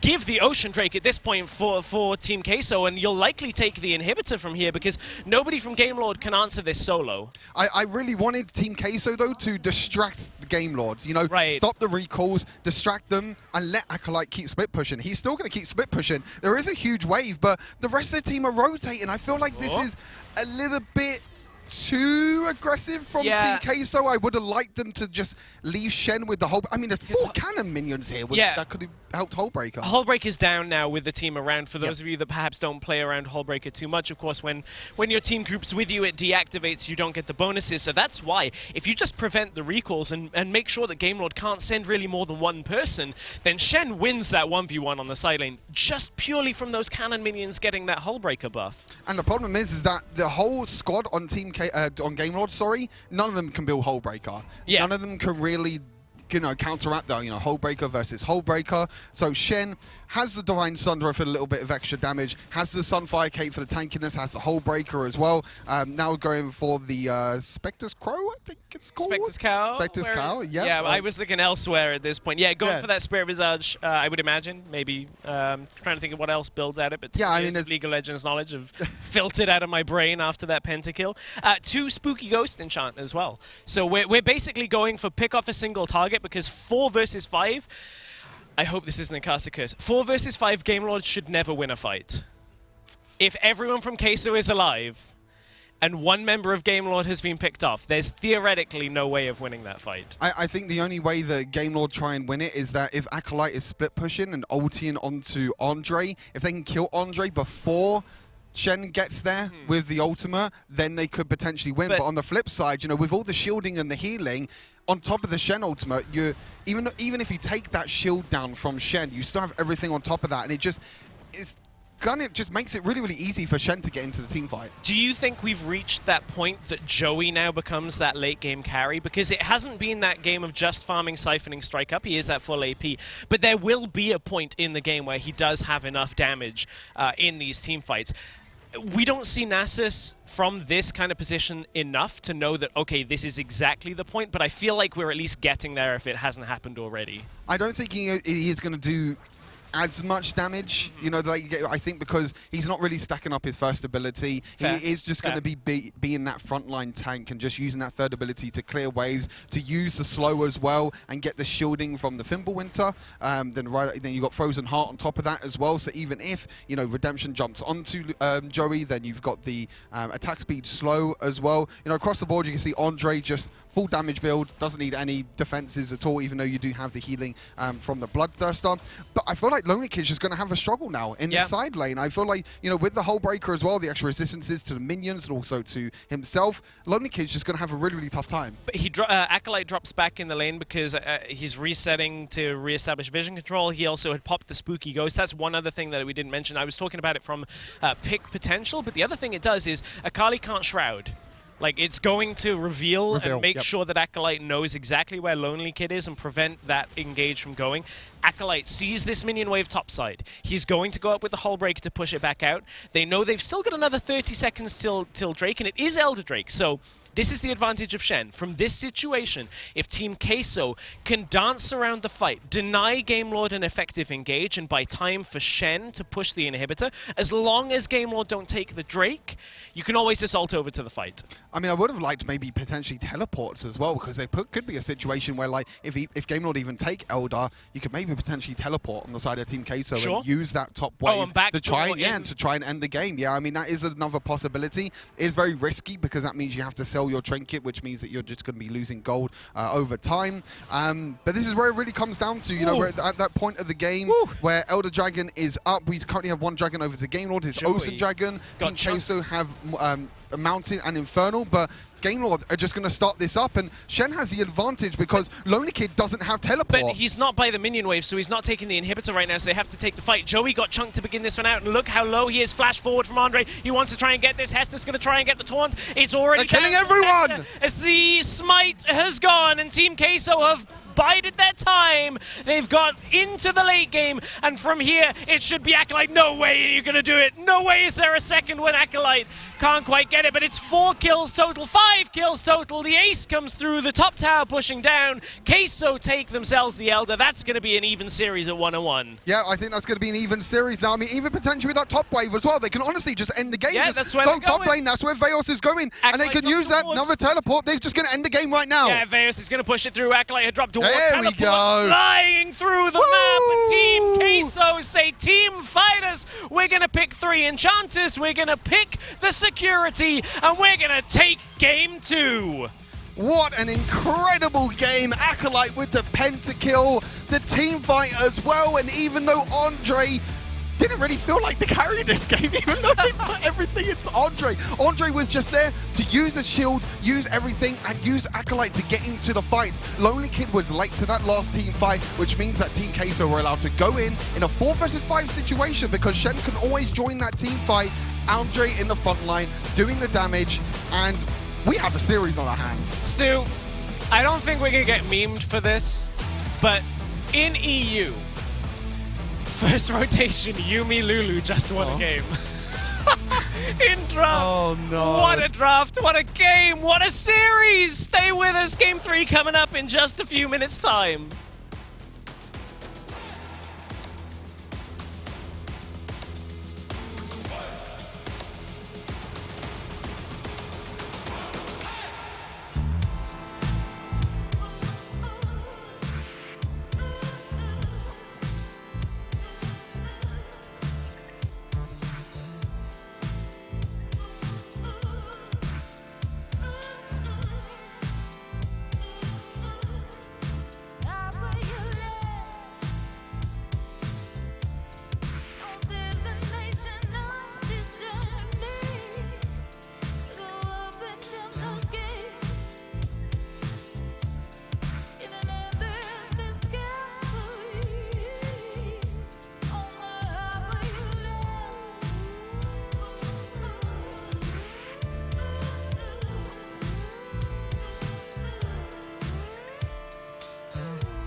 Hello everyone and welcome back to the WREC Championship semi-finals. We predicted a long series between Team Queso and Gamelord, and we, I have to say, are not disappointed as Hazevel, Team Queso put on the table the 1-1. Hey, I gotta be real honest with you, you know, I was disappointed about our draft. I was like, oh, here we go again. He was complaining all the time. He was complaining all the time. It's the Yumi Lulu, it's buffing Andres, but then wow. Just wow. Shen got the pentakill. It was not Andres that got the pentakill. No. It was Acolyte that got it. You have a wrong reading into the composition. It's not Graves though. You had a hyper carry, Dark Breaker. It is the Shen. And I have to say, it's the second time this tournament so far that we got that super fit Shen. Like, first we have seen Random on that Shen, and Random on Shen was absolutely amazing. And now, Acolyte on Shen, he was popping off and a pentakill on Shen. He's supposed to be a tank, and somehow he still got a pentakill. That's crazy. And I love the matchup. Like, they picked Shen into Akali, and Shen just is unstoppable for Akali because Akali was building Zhonya, so there was no way for her to follow Shen unless she hits the shuriken and just travels across the whole map. But besides that, you saw Shen with Sandra, Shen with Heartbreaker, and Shadow's Enchant. I love that he built that enchantment because with Shadow's Enchant, you can reveal Akali during the Shroud. And Akali just couldn't do anything against Shen, who was pushing every single time in the side lane and can just use the ultimate to join into those team fights. And I have to say that I love how Team Queso built the composition after, you know, Gamelord first picked the Olaf Stewart because you had to deny the Olaf with the Yumi, so you got to pick the Yumi for yourself and you decided to go back to the roots, and I have to say it was comfort zone for Team Queso. It was a crazy draft overall. I think, like you said, you know, going for that Olaf first pick, denying that way from Andre was kind of expected, but then when you picked Olaf, you know, Team Queso are like, okay, we have to take away the Yumi, but we also have to take away the Lulu. So they both second rotated Yumi and Lulu, and then me and Stress are thinking, you know, who else could really be that carry that Andre can play? And then he pulled out the Graves, and he did pretty much all that damage for that last for that pentakill for Acolyte. And Acolyte was just like, okay, no one's going to attack me. I've got the Divine Thunder for the extra damage. I've got the Sunfire Cape. I'm just going to run around, and I'm just going to get a free pentakill. And another subtle thing that I want to talk about is actually the runes that Andres was running on the Graves, right? He was not running the Conqueror. He was running the Phase Rush, which is a rune that gives you a lot of movement speed. He already has enough damage when he gets the buff from the Lulu and from the Yumi, so he decided to go for the Phase Rush to be able to easily catch up to the Ziggs, for example, and it paid out massively. And here comes the pentakill Oh. for Acolyte into this set. We, you know, we were highlighting before the series started the Baron lane matchup. I think we are not disappointed because we're having one hell of a matchup. The first game, Darkbreaker, it was Sloniki, the one that popped off. This one was Acolyte, even though in the end was Andressa, the one carrying, but Acolyte had one hell of a game. Yeah, that's honestly surprising because he was playing a champion that is not supposed to hard win his lane. He's like he's on a tank and he's still managing to carry. So that's crazy, and we've discussed it already that Team Queso, they always have been playing for Andres, putting all the eggs into the Andres basket, but in this case they built so many champions around Andres on that Grace, but Shen was still popping off. Yeah, absolutely, yes. And the fact is that the Stewart, we have a really, I don't know, we have a really quiet beginning of the game. You know, we didn't have the first skill until, I don't know, it was minute like 7 minutes, Oh, even like 9 minutes. Yeah, it was. So I was wondering, like, is this so bad for Gamelord or is this just me? I think the early game was really passive, and I think that actually benefited Team Queso the most. I mean, you can see the damage. Acolyte only did 6,500 damage, but he got a pentakill. He just cleaned up the rest of the fight, but Ruiz's damage... but the damage I mean, where it mattered. Yeah, I mean, exactly, when it mattered. But Ruiz's damage as well was absolutely insane. I mean, you can see the early game lead, the early gold lead that Gamelord got, and that was really from the early Rift Heralds that they got as well. They were trying to use the Rift Heralds to go into the top side of the map to try and get Lonely Kid ahead. As I said during the cast as well, I think they really need to get Lonely Kid ahead on that Akali to try and one-shot the Andre on that Graves, but they weren't able to get Lonely Kid that far ahead. And when you're against the Shen, a tanky Shen as well with the Hull Breaker, it's so hard for Lonely Kid to really do anything at all. Absolutely. And after watching, you know, the damage and stuff, it's been like 2 games of 6 for Ruiz, and I think it's been around 60 6k of damage after 2 games.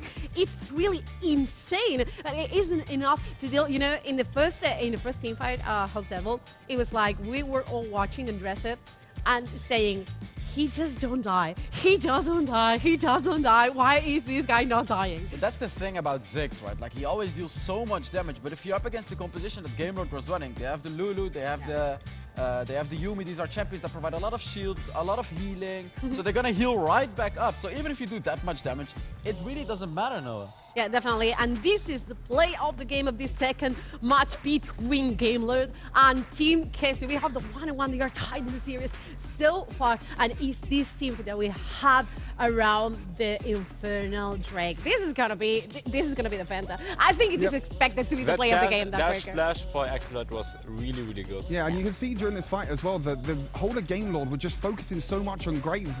Shen was just all by himself the entire time. There was nothing to do. But one thing I wanted to mention about this series as well that I mentioned briefly is that we spoke before this series about Heste on these engaged supports, but honestly, I feel like he actually underperformed in this series, in this game. Passionate. Yeah, he's definitely passionate for sure. I feel like Heste really underperformed on that Rakan that game. I mean, that original engage that we saw from the play of the game actually messed up his jump with his ultimate. There was an engage in the top lane as well that he really messed up the dash as well. I mean, Shen with 100% kill participation, especially when you can split push on Shen as well. Stress mentioned it in the cast. You know, the champion's perfect right now with Hullbreaker being able to split push, but you can still use that ultimate to get to the team fights. And with the Luna shields, the Yuumi heals as well. Sometimes you get a situation where the Shen ultimate will basically get stopped because you can kill the opponent. Yes. But you kill the Graves, but you can't kill the Graves with Yuumi and Lulu right next to him. Honestly, we have the best Baron laners in the world. I'm saying that already. Okay. And I'm Rocky Zara, are you watching? And I'm calling out the NA Baron laners right there because, guys, you need to watch the WREC because you can learn something. I'm gonna ask our casters what did they think about you just said. Do we have the best Baron laners in the world? Oh, that is a question because I feel like I haven't watched enough of some of the other regions yet. But if you want to talk about NA and EU, I think that's no doubt. Our Baron laners, to be fair, I think we have Baron laners that play strong side and crush people. I think, you know, we look at Immortals, they do very well in NA, and I'm not taking anything away from the team, but I feel like they don't look quite so good at playing strong side on top side. Iraqi Zaro, he's great looking at the meta, looking at the macro play, but playing strong side, I don't have quite as much love. I'm sorry, Iraqi Zaro, I know you're probably watching, or someone will clip this and tell you, at some point we're going to be on a casted desk and I'm probably going to eat those words because I know it's going to backfire. Ryu, let's swap from Baron lane all the way down to the bottom lane as we head into our third draft of the day. Ryu joining me. You want to talk about Ziggs, I know a lot coming into this draft. I think Ziggs was a really strong pick in both the first game and the second game, and you actually mentioned to me in the last game where even though Gamelord lost the game, their mid-turn was standing with full HP at, was it like 16 minutes? Yeah, it was like 16 minutes and it was like 2,900 health. I was like, wow, okay, this is like the first time we've ever really seen a mid-tower for this long. And that's exactly what Ziggs can do. Ziggs is really amazing at defending that mid-turn and not unlocking the enemy jungler to really play aggressive and take your own camp. So I think Ziggs might actually be a key pick in this series because we've also been talking about the stability of mid laners, and Ziggs is a pick you can really give your mid laner, and he will just have to sit back, throw those bombs, and you'll be useful either way. So I think Ziggs, could be really interesting coming into the series because, well, none of these players have really popped off on carries. Yeah, that's fair. We're heading into the draft, and I'm heading to my mentions to make sure that I haven't inflamed the entirety of the NA casting team. I hope to have some friends there at some point, but we're heading into game number 3 between Gamelord and Queso. We're at 1-1, so we get at least 2 more games in this series, which is perfect for me. If I want to, one thing we actually really interesting, we just saw Gamelord lose on Rakan actually. Heste, who's been really fantastic on all those aggressive support, and TQ were really, bold and was like, okay, Gamelord, let's see what you can do. Can you really pop off on those Rakans that you could in the playoffs? He was not able to do this well so far at this offline stage, but Team Q is actually going to ban it out for the next game of the series because, well, maybe they understand that Heste is really a force to be reckoned with. Yeah, I think Heste is always dangerous, right? Even in the games where Gamelord aren't looking quite as strong, quite as solid, I think Heste, the next game he'll like reset and be like, now I crush you. So I think it's a good ban. I like the Olaf ban. We just saw it prioritized first out from Gamelord.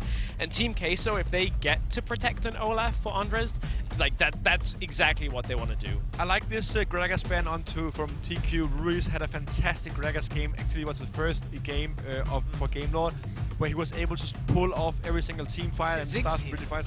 Is it Ziggs here, ban 3? Do you do the Ziggs here and take it away from Ruiz? It's apparently not. It's Aurelia. I mean, Aurelia is a really interesting ban again because Seft also played a lot of Aurelia. We know Lonely can play Aurelia. I'm not sure if Ruiz can play Aurelia, but I mean, it's worth banning out for just the Sefta. Yeah, and I mean, at this point, the first draft was Riven Ziggs on red side for Gamelord, first rotation. Karma likely to be this ban. Queso just played a bunch of enchanters, so I think it's kind of dangerous to leave Karma through, but they're going to do it with Graves taken out. We are watching the 3 best hyper carry junglers taken away from Gamelord. They are afraid of Team Andres. Yeah, but Andre has had games where he's had like 8 bans towards him and he's still found like a Rengar or a, you know, a Xin Shao, and now Karma goes over to Team Queso. We know how good Karma is at utility and helping other people play better, but Camille picked up for Gamelord. There's a lot of big picks still available. I really want to talk about this Karma because Joey Skaggs was known in the past to be a guy who loved playing 80 carries, and Karma is the ADC enchanter.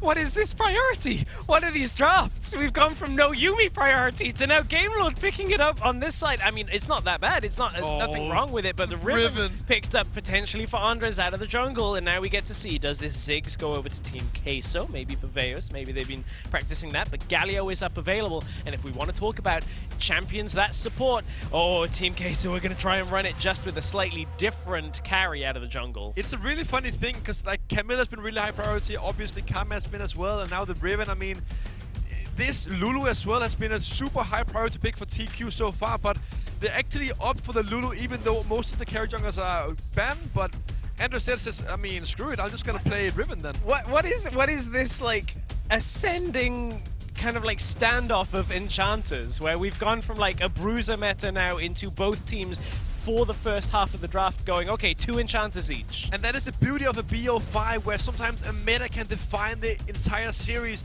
Sometimes you'll have a few different picks on one day, some picks the next day, but in this specific series, we have our own meta developing. Yeah. Gamelord are scared of the Yuumi, Hyper Carry, and the Zed. That's why they're banning all these junglers, and now they're banning the Shen because they know that's the best pick for top lane if you want to have a support up there. And now Garen gone to remove that Yuumi. Garen, Redemption, we know has played a whole lot of Orianna over the last couple of days. This actually looked like one of his better champions. I think he had like a game where he went unkilled in game 3 against Parla. That was a series that Gamelord struggled in general, but I feel like Gamelord have kind of steadied their ship, and the level that we're seeing against Queso I think is more of what we were expecting. But to say that Queso have also matched them now. They're playing their play style, and Queso don't care so much about what Gamelord are doing. And I think Yuumi is also a really good pick with Orianna, because Orianna can just sit back and do a lot of damage, push out that mid wave. It works kind of like a 6, and we actually have 6 going through all the way through the second ban phase. I'm not sure we're gonna see it from TQ because I don't feel like it fits their composition right now. But because if they're gonna fit Karma as a support, then Lulu kind of has to go mid. Otherwise, they're gonna play Lulu in the bot lane. So I think 6 potentially is not gonna be picked this match. I think Gamelord prioritized the Orianna. And Gamelord have the opportunity if they want to put it for Ruiz last, if they want to, if it fits. They could pick it here if they want to try and get something out of the jungle matchup. We're assuming Camille's going to Lonely Kid up in the top lane. We will figure out what this last pick is in just a moment. It was Vayne that got banned, so Lee Sin for an early game jungle is not the hyper carry out of the jungle that Yuumi compare with, but it will at least have a lot of potency. I'm not really a fan of the Lee Sin in this specific draft. We know how good Seth is on this champion, but with the Orianna and especially Yuumi in the bot lane, they're not gonna really destroy the game from early on, and Lonely Kid is going to be the one main carrier of this game. I think Sefta has to play around the top lane, but that's going to be scary because if you leave Kai'Sa and Lulu alone, it's not going to be a fun time. Yeah, Kai'Sa picked up as one of those carries. That's a lot of weight on Joey's shoulders now, which Game 1 of the Varus didn't necessarily look so great, but now he's got 2 enchanters alongside him. Game 2, he was playing Nasus, didn't need to play a long-range carry in order to carry. Has this been the long con for Team Queso, where they wait till later, and that's pure comfort for Acolyte. Absolutely his top champion historically. Acolyte was sometimes known as like the Darius player of EU. when Darius initially was actually nerfed like a few months ago, teams stopped picking it, but Acolyte kept on showing why this champion is so strong and made other teams fear his Darius. He is probably the best Darius player we have in Europe, and it's actually a pretty good matchup into Camille, because Camille, even though she has that hook shot, she can play around her range in W. If she steps up a little bit too far, Darius can pull her in and actually win that 1v1 if they get into close range. So for Camille in this matchup, it's all around abusing mobility and fleet footwork. Your point about this being a draft very much within a best of 5, I think, is totally true. If you were to see these compositions in any other game, in any other matchup here at the WREC finals, you'd think, wow, that's some weird drafting. But the priority we've had on this Yuumi, on this Lulu, on some of these enchanters, I think absolutely has crafted this meta for these two teams going into game 3. Because for the entire WREC finals so far, we've seen so much Galio prioritization. Yeah. We've seen it first pick, we've seen it ban, and now it's gone through 2 series without even being touched. So that is truly a series defining their own meta. The same can be said for picks like Singed. Yeah. We've seen a bunch of Singed out of the middle lane that has worked for teams like WREC, and in this series, no priority on it so far. Interesting. How many twists does this tale have for us? Is this a Ek? Oh no, they haven't swapped lane. Okay, No. so this is actually gonna be a Lulu in the bot lane with the Kai'Sa. I'm supposing with the Karma mid lane. Karma can work very well as a carry champion as well. I think we haven't seen Karma as a carry so far in this specific. Not in Europe. No, not in Europe yet. But it is really strong. Even if you build AP on it, you can have an insane amount of poke damage, good wave clear, and that is something that this team Queso composition needs. If Kai'Sa needs the time.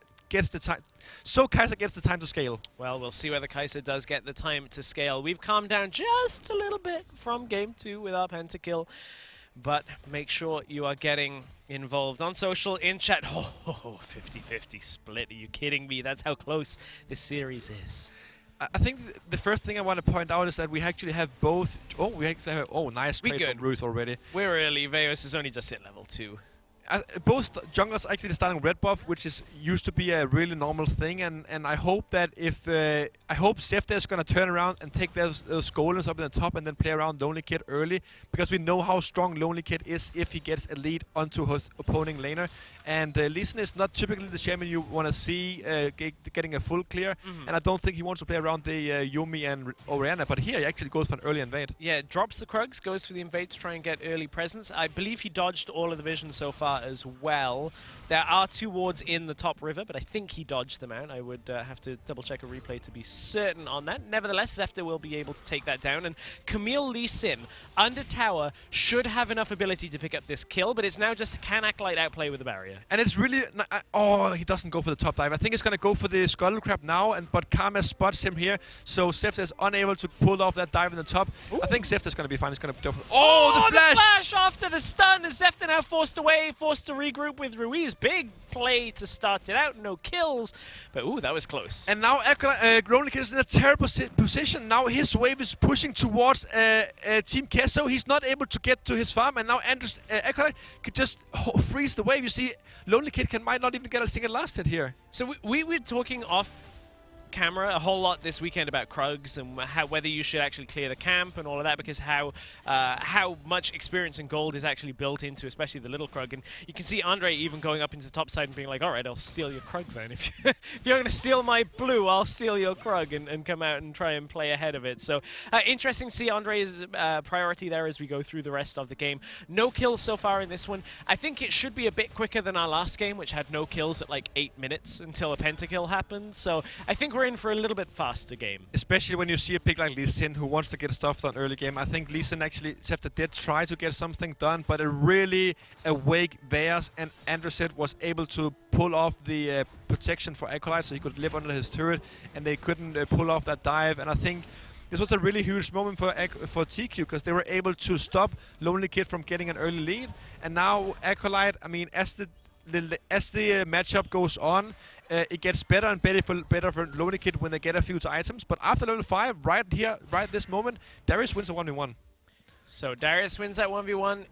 at this point. Now, we've seen the bottom lane be a little bit even. We've seen mid laners roam out. I mean, that's one of the things about Karma is does have a decent amount of damage from her kit, but in general, she's kind of like an immovable object at times. It's like, it's really hard to kill her because she can keep herself alive. It's really hard to kill her allies that are around because she can keep them alive too. And then she can engage. She can put out damage. She can tether people. She can pull them in with the ultimate.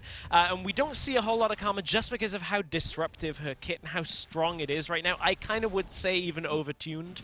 She can deal a lot of damage while having all of that utility too. Karma is just such a strong champion, and it's definitely one of the reasons we've seen it almost permaban for this entire weekend. But I mean, we're starting to see it a little bit more here in the best of fives because I think teams are not so scared about just dropping a single game because, you know, it's the best of 5, you have more chances to get back, and now we see the first objective spawning, and I hope Gamelord is going to go for this Rift Herald to accelerate the game because they have a lead in and they don't want this game to last too long against the Kaiser Lulu. Yeah, we saw Rix dropping the Karma ban earlier actually and just saying, hey, we don't really care. Sidestep comes through, Lonely Kid taking the rough end of that trade. As it's Acolyte's signature pick, really. If we were going to like say, okay, what's Acolyte's pick? It's going to be that. Ruiz now down in the bottom lane has done that swap around, but that means Team Queso later to swap to mid lane. I want to see how that goes as there's a 1 versus 1 top, but it's not going to be a 1v1 for long. It's left up into top lane. Here comes the Lee Sin. The mechanics are going to hit. There's the ultimatum. It's going to be first blood. You can't flash out of that. No escape for Team Queso, and it's the last chapter from this. Andre desperately trying to stay alive will end up dropping, and Gamelord, Zefta, and Hester have managed to at least get their way around the fight, and they say, you brought the enchanters last game, we'll bring them this time, bring the shields. But Ruiz, meanwhile, in the bottom lane, managed to at least back away from a 2 versus 1 without dying. And I really like this play from Gamelord. You saw them really early putting Ari into the 1v2 situation, which means they have the upper hand on the top side of the map. This Rift Herald is really important for Gamelord to get because that accelerates the game. They're able to get one of the turrets down quickly, get some more gold to one of their carriers, and I think here we see the fight again where Acolyte is, as I said, wins the 1v1. But 1v1 is not the same as a 1v5. Yeah, that's certainly true. When there are allies there, it's not quite so clean. And I think for Acolyte, I was watching the minimap on the river, I think he was kind of hoping that Andres and Veos were on their way up river a little quicker. Not that it's anybody's fault from that situation, but I think, you know, that communication, a second difference there of Karma being in lane or Riven being in lane really changes that fight. Gamelord managed to really thread the needle, pick up the kill off the top side and get a second one on top of it to make sure they have a lead. And even though this was the Zefta and Lonely Kid getting that kill, I think you have to highlight Ruiz. He was able to protect that turret. He lived with a sliver of HP, but the bottom turret stays almost untouched. So well done on Ruiz for holding on 1v2, and we actually see a collapse coming from Andres. Yeah, Andres trying to get down to the bottom lane. Zefta stepped far too far forward, and despite the fact Ruiz is around, it's all too quick for Queso to pick up that kill. That'll open up the dragon for themselves. And interesting point was we were talking about Ziggs coming into this, wasn't picked in this game. Ruiz is on the assassin of the Ahri. We'll see whether he can have presence around this fight. Charm doesn't quite find the mark as Queso had backed away. Now have Gamelord bought enough time because Acolyte is slow to regroup. That's 3 stun with the root off Yuumi, and it's not enough for Acolyte to get there in time. Darius now flanking, but over the wall goes Lonely Kid trying to get what he can, but he's gone way too deep, way too far, and everything turns back around for Queso. And that Darius flank was fantastic, but that forced Gamelord to have to go down the river. Down the river means into the arms of Stoic X and Methanol. So even though Darius didn't really do anything physically this fight, he was pressuring them off the river and understood that, well, they were pretty much dead at that point. Yeah, at that point he was routing them out of the fight. I want to, in the replay, see exactly what picked up the dragon, because importantly, it did go over to Gamelord. Queso were not able to take that following the fight. So here is the replay. Dragon was dropping low. We know that Andre was pressured out in this fight, but look, it should have surely been there as the shockwave came through. It's actually Lonely Kid desperately trying to put the team on his back. Yeah, with an insane performance. He actually flashes over the wall at this point because he had no other choice because Acolyte came from the other side, but amazing performance from him getting that dragon. I think it was even with an auto attack, so great job on him. And yeah, we're seeing a 4v4 fight up in the top side right now. Acolyte on this famous weak side, Darius on the other side of the map. 0-1-0, but still pretty useful for his team. I would say, though, I'm going to be blunt. I think weak side Darius doesn't exist so much anymore. Like, in the way that it used to. Darius used to be so overtuned in Wild Rift that you could just have no resources, walk into a fight and kill everyone. He has been nerfed, and there are matchups that I think are a whole lot weaker. Plus, Hullbreaker makes it difficult. Now, Gamelord will back away from that. What I was going to say is, like, I think Hullbreaker changed the meta, in my opinion, and I would love to hear your opinion from especially a coach's perspective. I think Hullbreaker changed the matchups that Darius can no longer just sit in lane without building Hullbreaker himself, and maybe it makes it a bit trickier. Yeah, it definitely makes it a bit trickier because also some of the champions that are really good against Darius, like I mentioned earlier that Darius is stronger than Camille right now, but with a few more items, Camille wins that 1v1. The same goes for Riven. It's a good pick into Darius usually, also good with the Hullbreaker. So I think even though I completely agree with you, basically. Like, those champions that builds Hullbreaker and does it well are already good into Darius, and now they got an extra boost. They're even better. Darius is a little bit worse, and you're totally right that I think Lonely Kid is likely to take over this game the later we go, and from there I want to see how Acolyte plays it out. But I actually, we were talking off camera about how much this patch changed the meta in Wild Rift. I'm actually really happy with how the patch plays out because I think it makes it way more interesting than our original regular split meta. We see a lot more unique champions, especially like a game like this is going to show it throughout this entire series. Gamelord will start up the Rift Herald. Dragon is not available at this point in the matchup. Gamelord took the Rift Herald previously and allowed them to open up mid lane tower, and Acolyte can't quite close the gap yet. Oh, that's Zhonya's. Ruiz is going to have to try and get out. Can't flash over the wall. Shockwave is going to hit, and Queso, they've got themselves one, can't quite find any more, and Gamelord will back away. I was about to say that was a great shockwave from TQ, but that was just a cameo with pulling them together, actually. But what actually started this fight was Sefta dodging the vision from TQ. TQ had vision in the entire river, and they were aware if Gamelord was going to start that Herald, but Sefta just jumped over the wall and started the Herald, and when TQ realized it was already too late, so they had to start a fight, and well, it turned out to be a 1-for-1, so I guess, I mean, good one on Gamelord. They ran away with the objective. Yeah, getting the second Rift Herald. They've had all the dragon control as well. It's a testament to Team Queso and how they've been able to take the fight, though, that we're even on gold, even with 2 Rift Heralds going over to Gamelord, even with the Ocean Drake and some of the fights going back and forth. And I really think it's showing that Team Queso are playing at the level of Gamelord right now, which is a very interesting prospect because a lot of the casters, the analysts, everyone on the broadcast team were like, well, the final's definitely going to be Gamelord and WREC, but how are we going to get there? This time, I don't know that I'm so sure. Team Queso may very well have it in them. And I think this specific game really shows how strong Group B actually was. Because both Parla and FMG were able to take games off of Gamelord, and we were like kind of thinking, GQ and WREC, that is the group of death. They even have the first seed of Turkey inside of the Group A. But maybe it turned out that the Group B may actually have been the better group overall. As you say that, Redemption, Shockwave's nothing, and DQ take a turret. So cast a curse in action. No one saw it, Redemption, don't worry, we didn't catch that right on the main screen.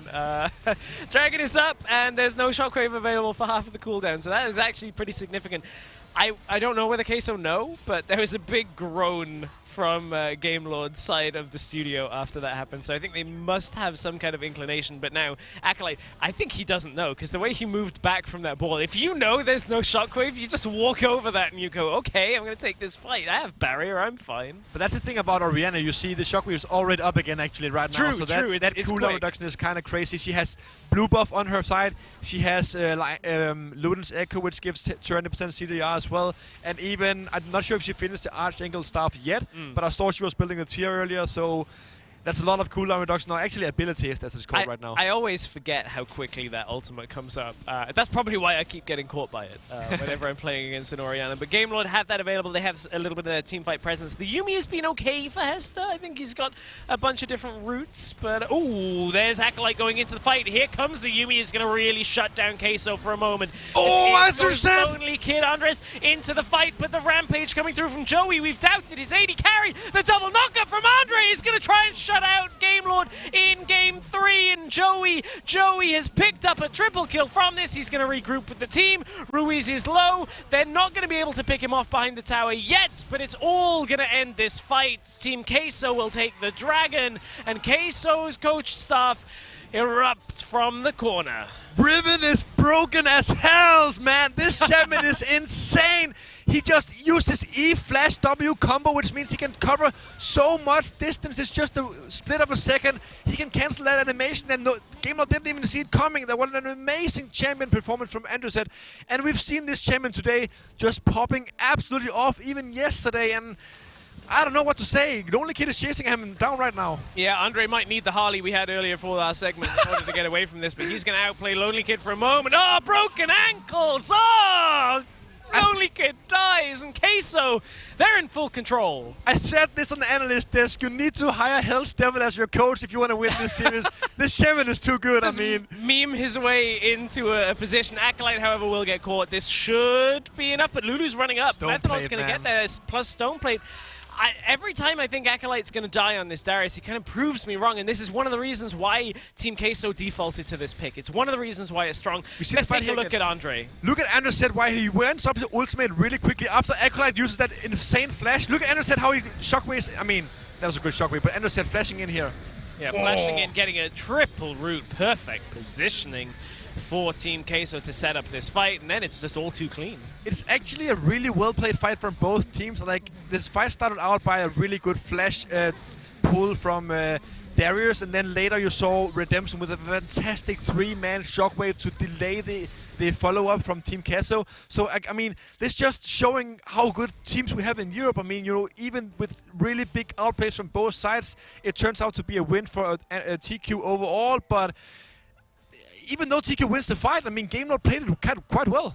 Yeah, I think they did. That's the thing about these two teams. It's like, I cannot wait to see the level of these teams compared to the other regions teams, because I think sometimes we get a little overconfident. We're like, we're the best teams in the world historically. Oh, I understand. But Lonely Kid, this is perhaps not the best play in the world, as Andre is going to get here as well. Joey Skag's going to close the gap, shut the door on Lonely Kid, going to dodge out. Lonely Kid's going to try and take it. We've seen this backfire before on teams, but it's all about that Acathian Rain to pick up the kill.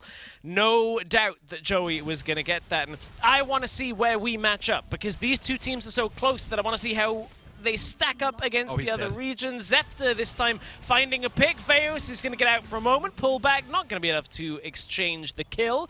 And blow for blow we go. Only 2,500 gold, despite the fact that it feels like Queso was so far ahead. And look at them. They're just pushing both mid and the bot turret. Like, even though Gamelord is trying to respond back, GQ is just playing the map a little bit better this entire game, and it's really showing just how good our teams are. Zefta is now trying to chase down Andreset. Andreset gonna have to back away from this one for now, but we know he's got damage. Stasis is there. Where is Joey? That's where my eyes are going, because he's so strong, but if he gets shut down, it might be the end. He's now up to 8 kills. Legendary, but it isn't quite enough to keep him alive.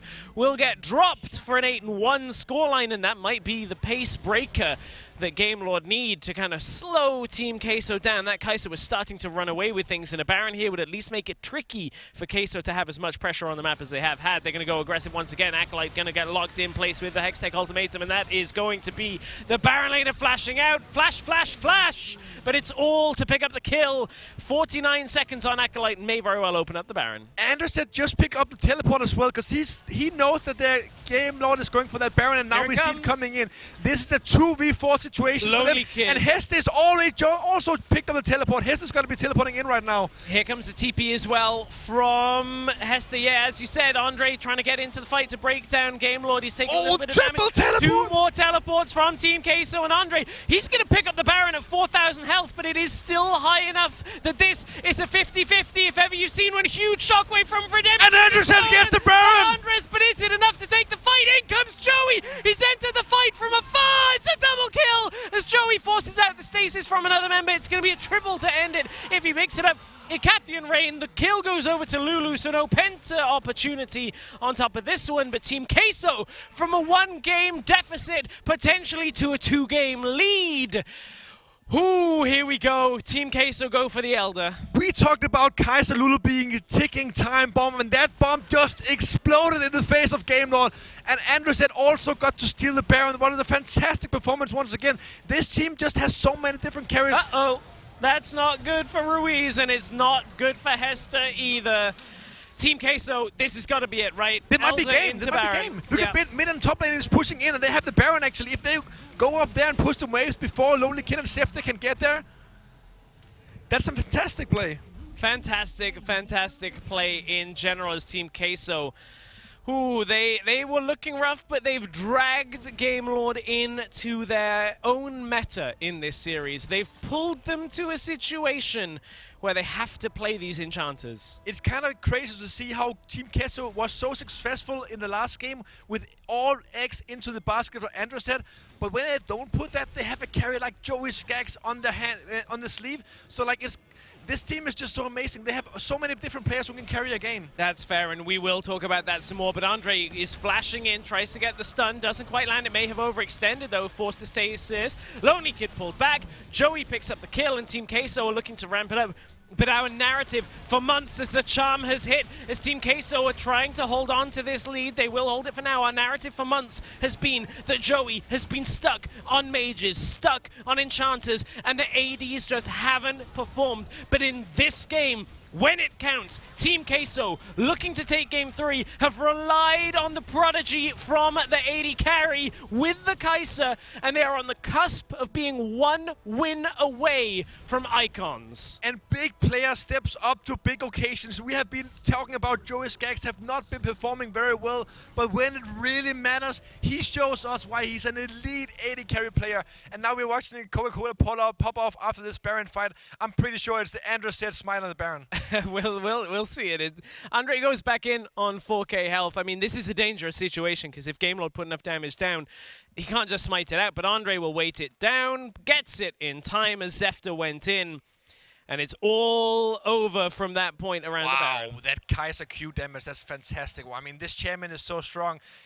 Paired with the Lulu, it just does so much damage when you ramp up and get those items. And yeah, I mean, they picked up the Elder Dragon shortly after, which just puts Team Queso in a really good position to win this game. But yeah, we're gonna go back into the game right now, and yeah, I was like, where are we at in the game? As Ruiz is desperately trying to get away. Spirit Rush is gonna get him at least a little bit of distance. Acolyte down on the bottom side. Does he have his teleport available? We're gonna have to find out as Baron is coming up in 18 seconds. No inhibitors. TQ is running down the middle lane. Yeah, TQ are gonna try and break that first inhibitor, and that's really important here. I don't think towards Baron. Yeah, they're not looking to end. They're looking to create enough space to then drop back over to the Baron, because the key thing here is there were no inhibitors cracked on the last Baron. TQ are looking to trap. They're looking to set up the bush. But it's not going to work because Gamelord has proper vision, and TQ probably realized, I mean, there's no chance that Gamelord doesn't have vision here. They were just here just a minute ago. So good teams always leave tracks and put wards when they are approaching a site, and Gamelord also does that, which prevents them from being caught by a trap in this situation. So yeah, good from TQ respecting this vision knowledge from Gamelord. Yeah, as TQ now have regrouped. Merlinomicon just picked up by Veos for potentially the last fight of the game. There's one thing I want to mention is that Lonely Kid had a really strong lead quite early in the game, around 8-10 minutes. He was pretty far ahead, even 1,000 gold up on Acolyte, but he has not been putting up a good performance. I mean, obviously, he's been playing well, but he has not been on that side lane really being annoying and a threat to Team Queso. And that's been Queso somewhat picking him off and also forcing fights elsewhere that Lonely Kid has had to group around.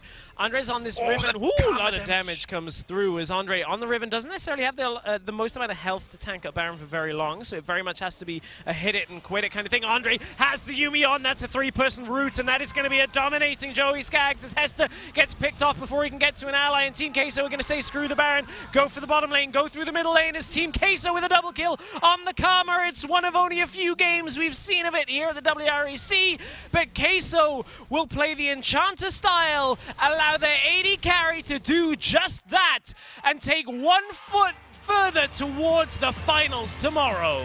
Imagine having a team like Team Queso. You can put up performances like Acolyte does, like Joey Skaggs and Anderson. Like, these guys have probably some of the best carries in every single role. What an insane individual performance from Team Queso and Gamelord. You can see them how they are so sad about losing this game, which makes sense because now Team Q is 1 game away from going to the Icon series. And my immediate thought through years of esports is now in situations like this, you look towards the support staff. Quesos are here in the building. They are right amongst us, ready to pivot in the draft. And you can see that Gamelord right now, they're quiet, they're broken, they need to adapt coming into a game 4. And there aren't as many resources right here in these next couple of crucial minutes as we head to a break. Gamelord have to recover. They need to steady the ship. Otherwise, this is going to be Queso going 3-1. Stay with us. Map 4 is coming very shortly.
Until you see a breakthrough.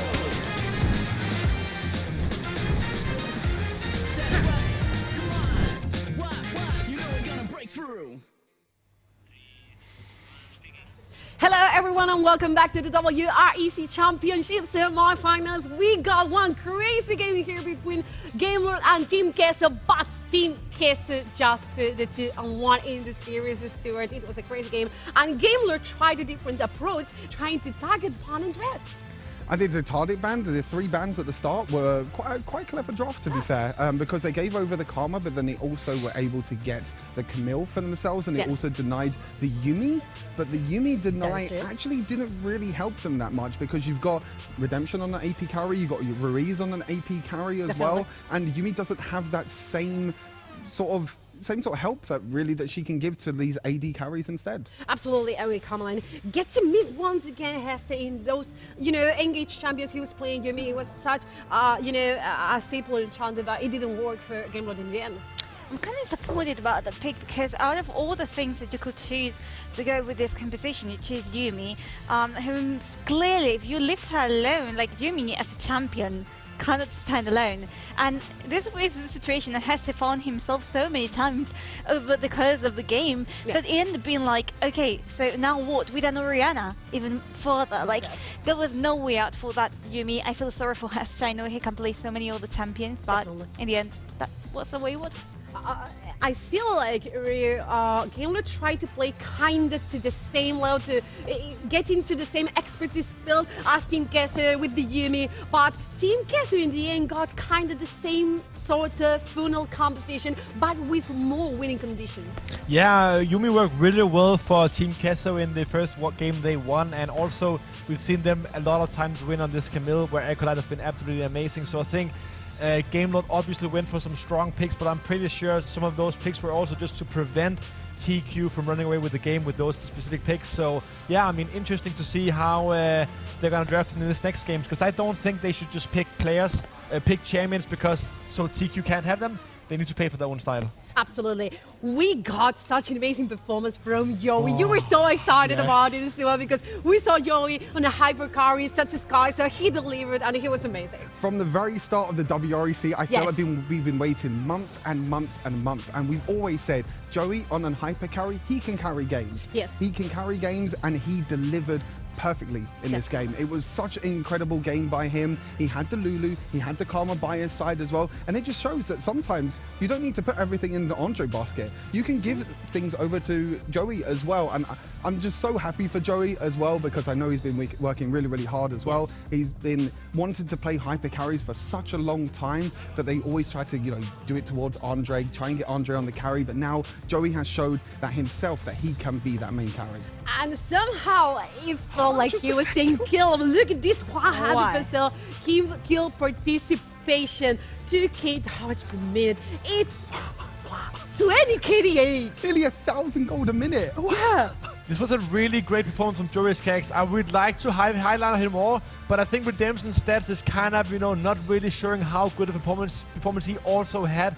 Redemption had an amazing kinds of shockwaves during this game where he prevented the TQ follow-up to come through. So, I mean, obviously the 2.0 KDA and the lower damage, obviously WREC popped off this game. I mean, that it shows on these stats and we saw it in the game, but Redemption also, respect to him, this matchup is going to be crazy because both these bottom laners are really good.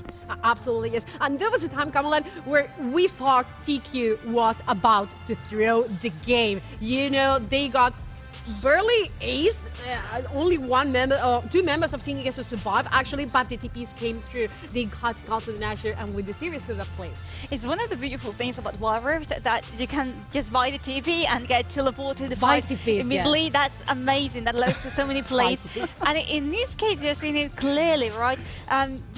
You're dead. You're Acolyte in this case. You're dead. You buy TP, you get back into the fight, full health, new items, and there you stomp it. So, I mean, I feel for Gamelord, but they should have expected it.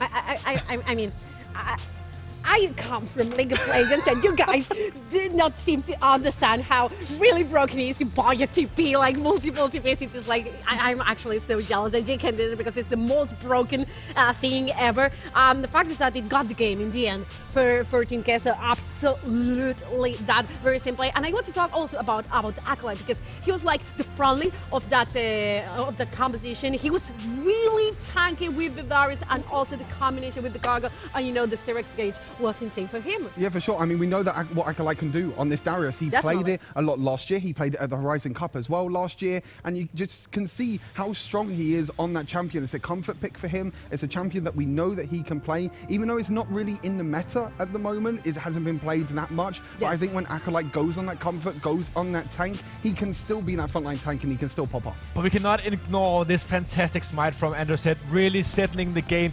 I think if Androset did not get this Baron, it would have been a completely different game. WREC would not have been able to pop this hard off afterwards. So Androset on this smite, there was one hype of a play. I mean, this player is so clutch in these moments. We saw that last year in Origin Series. We are seeing it now again in the WREC. Androset, one of the most clutch players we've ever seen in Europe. 15-1 on WREC. Jesus, what a game from Yui. It's 100% kill participation. We just saw that. I'm curious of the damage graph as well. It's going to be nuts. Look at this. We were saying last game that after Greece, after 6 games, got almost 60k damage, but this is 42k damage in one single game. What do you do if you're Gamelord right now? Are you gonna ban out Andreset? Are you gonna ban out Joris Gax? What happens if you do that? Acolyte is gonna pop off and carry.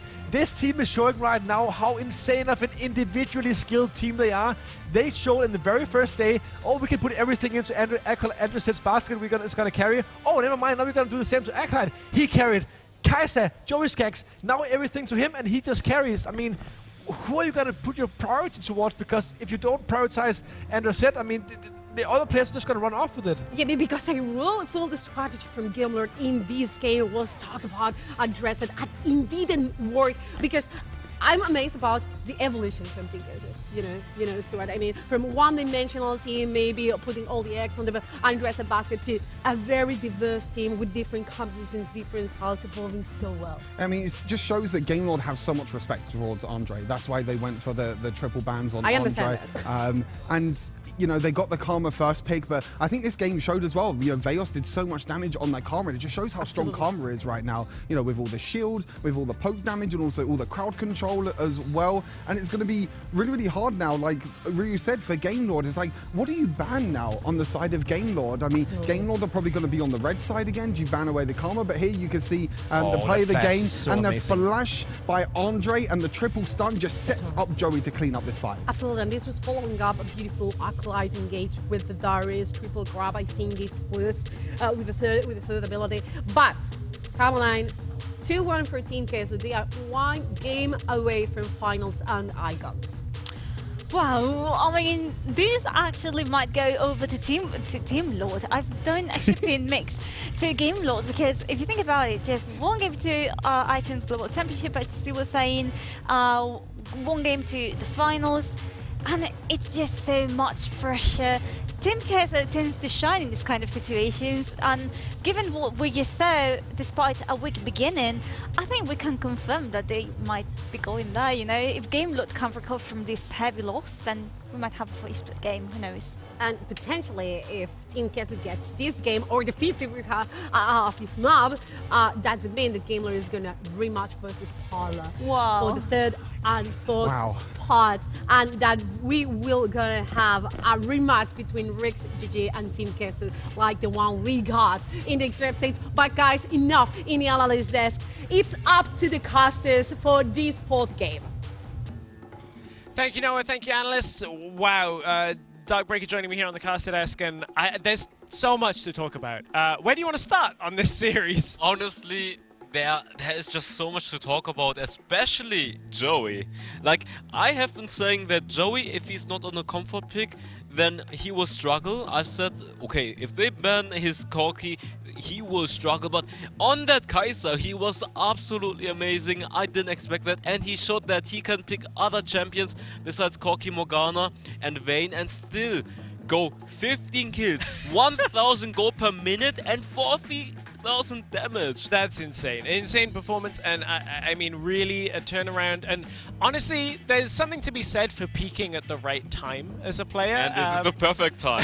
The winner goes to Icons. Yeah, exactly. Winner of this series goes to Icons. Now you're 1 win away from putting yourself at that World Championship equivalent. And, I mean, Joey, we know the Kaiser now has to be a pick that Gamelord fear. I wonder how Gamelord adapt their draft, because I think they've been almost baited into drafting like Team Queso. Like, drafting a lot of these supportive champions, but that's not really how Gamelord played. And also the issue is, they focus too much on Andres. They banned 3 champions dedicated to Andres, but ignored Joey completely, and Joey then popped off. So now that's the question. What will Gamelord do?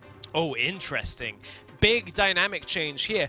Gamelord, as the losers of the last game, would have had side selection and have opted for blue side, meaning that was what we saw in game number 2 when Gamelord prioritized Olaf and Team Queso went Yuumi Lulu. So I think for the same thing not to happen again, Gamelord adapting their entire draft completely, taking Olaf off the board, Yuumi gone. I think we're going back to a different meta for Gamelord.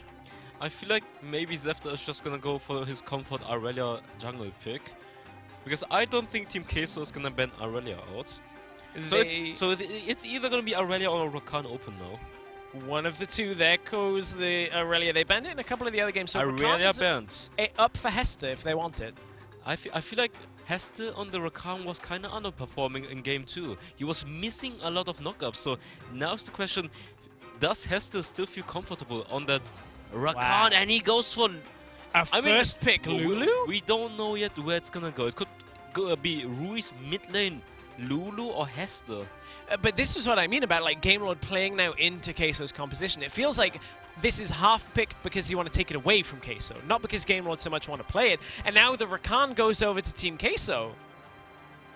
I feel like I want to double check the nameplates are correct, but I think they are. Like I feel like this is. I feel like Gamelord at this point feels kind of insecure that they just want to counter pick Team Queso's draft instead of still going for those comfort picks, because at this point when you are one game away from losing everything, I feel like you should keep going for your comfort picks, try your best. Yeah, I totally agree, and of course leaning there on your competitive experience in years gone by, where, you know, that's really valuable to know at this point. And we talked about this, like the coaching staff for Queso are here, and they feel like they've figured out Gamelord, whereas Gamelord are trying to pivot with mostly just the players and maybe some help online and that kind of thing, and it's tough to pivot in a series. Like, that's what makes best of so difficult. Exactly, like at this point, when you are so nervous, when everything is on the line, you need to pick for yourself. You don't need to think about, okay, I'm gonna pick this away because they want to pick this. You need to pick for your strategy that you always want to go for and that you do the best on. Now, these picks for Gamelord as Riven and Kai'Sa have been picked up. It's a Jax answered for Team Queso. So Andre does have a carry jungler. It's been banned out in so many games against him. I feel like the Gamelord side looks like completely Team Queso draft. It does, that's what I mean. It's one for, like the Riven pick is Andres, then we have the Kai'Sa, Joey and the Lulu as well. And Andres still gets his hyper carry Jax, and Joey on his comfort Corki pick. And the funny thing is as well, the same goes in the opposite. For like Team Queso playing Rakan, Corki, Jax, I would have expected Gamelord to draft this coming into the tournament. That's what we saw out of Group B, them draft towards this kind of pick, as Redemption has played a ton of Corki. So Ari banned away. Gamelord now will have to focus their bans likely towards the top side, I would imagine. They have the Riven if they want it out of the jungle or top lane, but we'll see whether the picks end up going. That Lulu's likely going for Hester down in the support. Shen is getting banned. I feel like Acolyte on his Darius, I would ban that one away as well. It was pretty good, even in the last game where I was talking with Ryu about, you know, weak side Darius is not quite so good as it used to be. His job is just to tank, basically. Yeah, but Acolyte's like, well, I play a ton of Darius, so I'm still good on it. Let's see, they're banning Gragas, which was a very good pick for Ruiz. Ruiz on the Gragas, his explosive casts were amazing, picking off people, and they are banning it away. They're actually gonna ban the Renekton, which is also a great frontliner for Team Queso. So I wonder whether Gamelord now default back to the Ziggs that we saw in games 1 and 2 that Ruiz had as a pick to kind of hold things, or if we see them go the direction of Singed, which has not had any priority in these series. I feel like Singed is in this game not that good because they have Corki, and it's very hard for Singed to ever reach that Corki. So I think they should go for a poking mage again in the mid lane. How's Singed for Team Queso then? Because that's what's being picked up. Oh, Singed.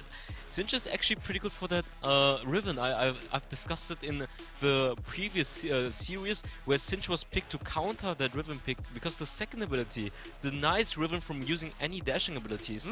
Interesting. We'll watch those interactions as we go through, and I had put money on Lulu going down to the support role because of the Lulu-Kai'Sa combination, but Alistair comes through, and we're taking a reach back into an old playbook from Gamelord where they played Lulu in week 1 or week 2, I feel, and there comes an aggressive jungle for Zefta. Riven going up to the top lane. Interesting. Alistair and Lee Sin are super strong, and there is the Darius pick that I said. Acolyte loves to go for his signature Darius pick because he is a weak side. He's playing weak side, like just trying to tank as much as possible, but Darius still has the potential to carry. Once he gets those 5 stacks, gets the Noxus Might, and then with the ultimate he gets the reset, does tons of damage.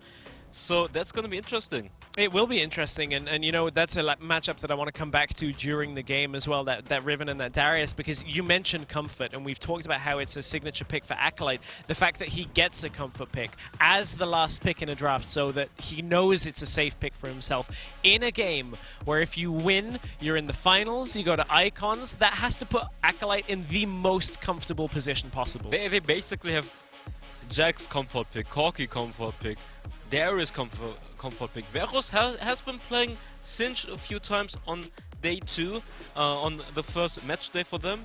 And then on top of that, they have Rakan as one of the best playmaking supports right now. So it is a draft around comfort and strength for Team Queso. For Gamelord, the Lulu first pick has made them readjust their composition into having the Alistair on top of it. And at this point in the matchup, it's going to have to be a massive performance from Hester and the Gamelord lineup in order to take this series to a 2-2 spot and push us to a game. I like Gamelord's draft because they have some very aggressive picks like Lee Sin, Riven and Alistair. So they can make plays happen in the early game, and they kind of have a little bit of late game security with that Lulu in combination with the Kaiser. But is the momentum of this series with Team Queso now is one of my thoughts that as we go through this game, we're going to have to find out. If Gamelord have a good early game based around this Lee Sin, based around this Riven, I think they can steady themselves. They can kind of say, okay, slow it down, we know how to win from here. But if it's Team Queso that just keep going, keep the pace up, it might be difficult. And Lonely Kid's being pushed away from Acolyte. That passive from Darius is really annoying to deal with early game. I'm actually surprised that Acolyte has been trading so well because Riven level 1 is actually very strong. Oh, Veus just got the flip onto Ruiz with the Ignite, forced out the Exhaust and the flip and the Flash himself. All summoners used from that middle lane. We'll see whether a jungler can go and capitalize on that as this lane continues.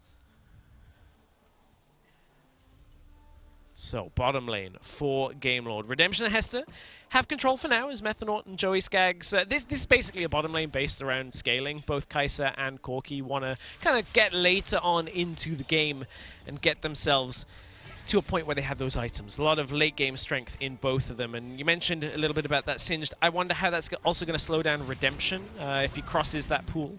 If that's going to have an effect from Singe, from the Mega Adhesive. But 1 minute 30 in the game. Andre heading topside. Well, both junglers are just gonna go for the scuttle right now and trading it. And like you said, in the mid lane now, Flash is still not up for both mid laners. So we can see that Alistair is rotating. He's actually backporting. So Zephyr is continuing to jungle. Like, I feel like at this point, both teams know everything is on the line, so they are kind of playing it slow and nothing much is happening, so both are just going to try to farm and scale. Yeah, for Queso, I mean, you've got to think about it. In their position, I would imagine they're like, okay, all we got to do is play towards late game, so don't give up too much early game, and Jax will come online, Corki will come online, and we can split push potentially and with that Jax. as well. Like, Team Queso's comp is actually amazing in the late game, and basically Gamelord having 3 picks that need to find openings and try to snowball in the early game, like Riven, Lee Sin, and the Alistair. Yeah, that's a fair point. That the onus is on Gamelord. They're the ones that have to kind of keep the pace up. Methanaut may be baited into a bit of a fight here. Does have a level advantage over Hester, who will pulverize Headbutt Methanaut back away, but that's a Rakan, so fairly mobile. Will be able to just absorb some of that crowd control and head back to his lane.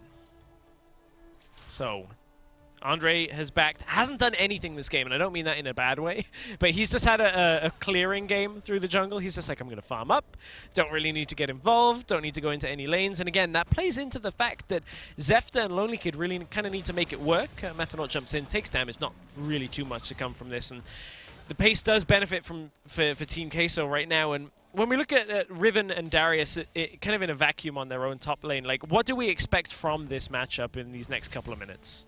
I feel like Zefta needs to snowball or try to help Lonely Kid out to get a solo kill, try to secure the first round, because otherwise it's going to be hard for Lonely Kid to secure that solo kill on that Darius.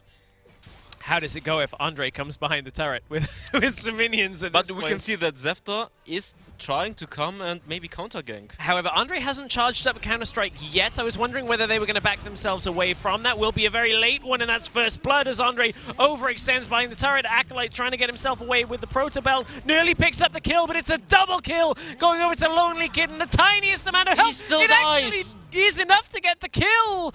Oh, 2 for 1 overall. There was an amazing counter gank by Zefta, expecting that Andrezet is gonna dive Lonely Kid, because Accurate had a really, really big wave set up. Massive waves stacked up, but we were kind of talking about, is it on Team Queso in order to keep that pace up? And I feel like Andre kind of knew that it wasn't the best all-in, because typically with Jack's all-ins, you go in with a counter-strike, try and land as much crowd control as possible, but against Riven, she's so mobile that is that how you engage that? Is you try and land a stun up front, or do you try and let her start using some of her abilities?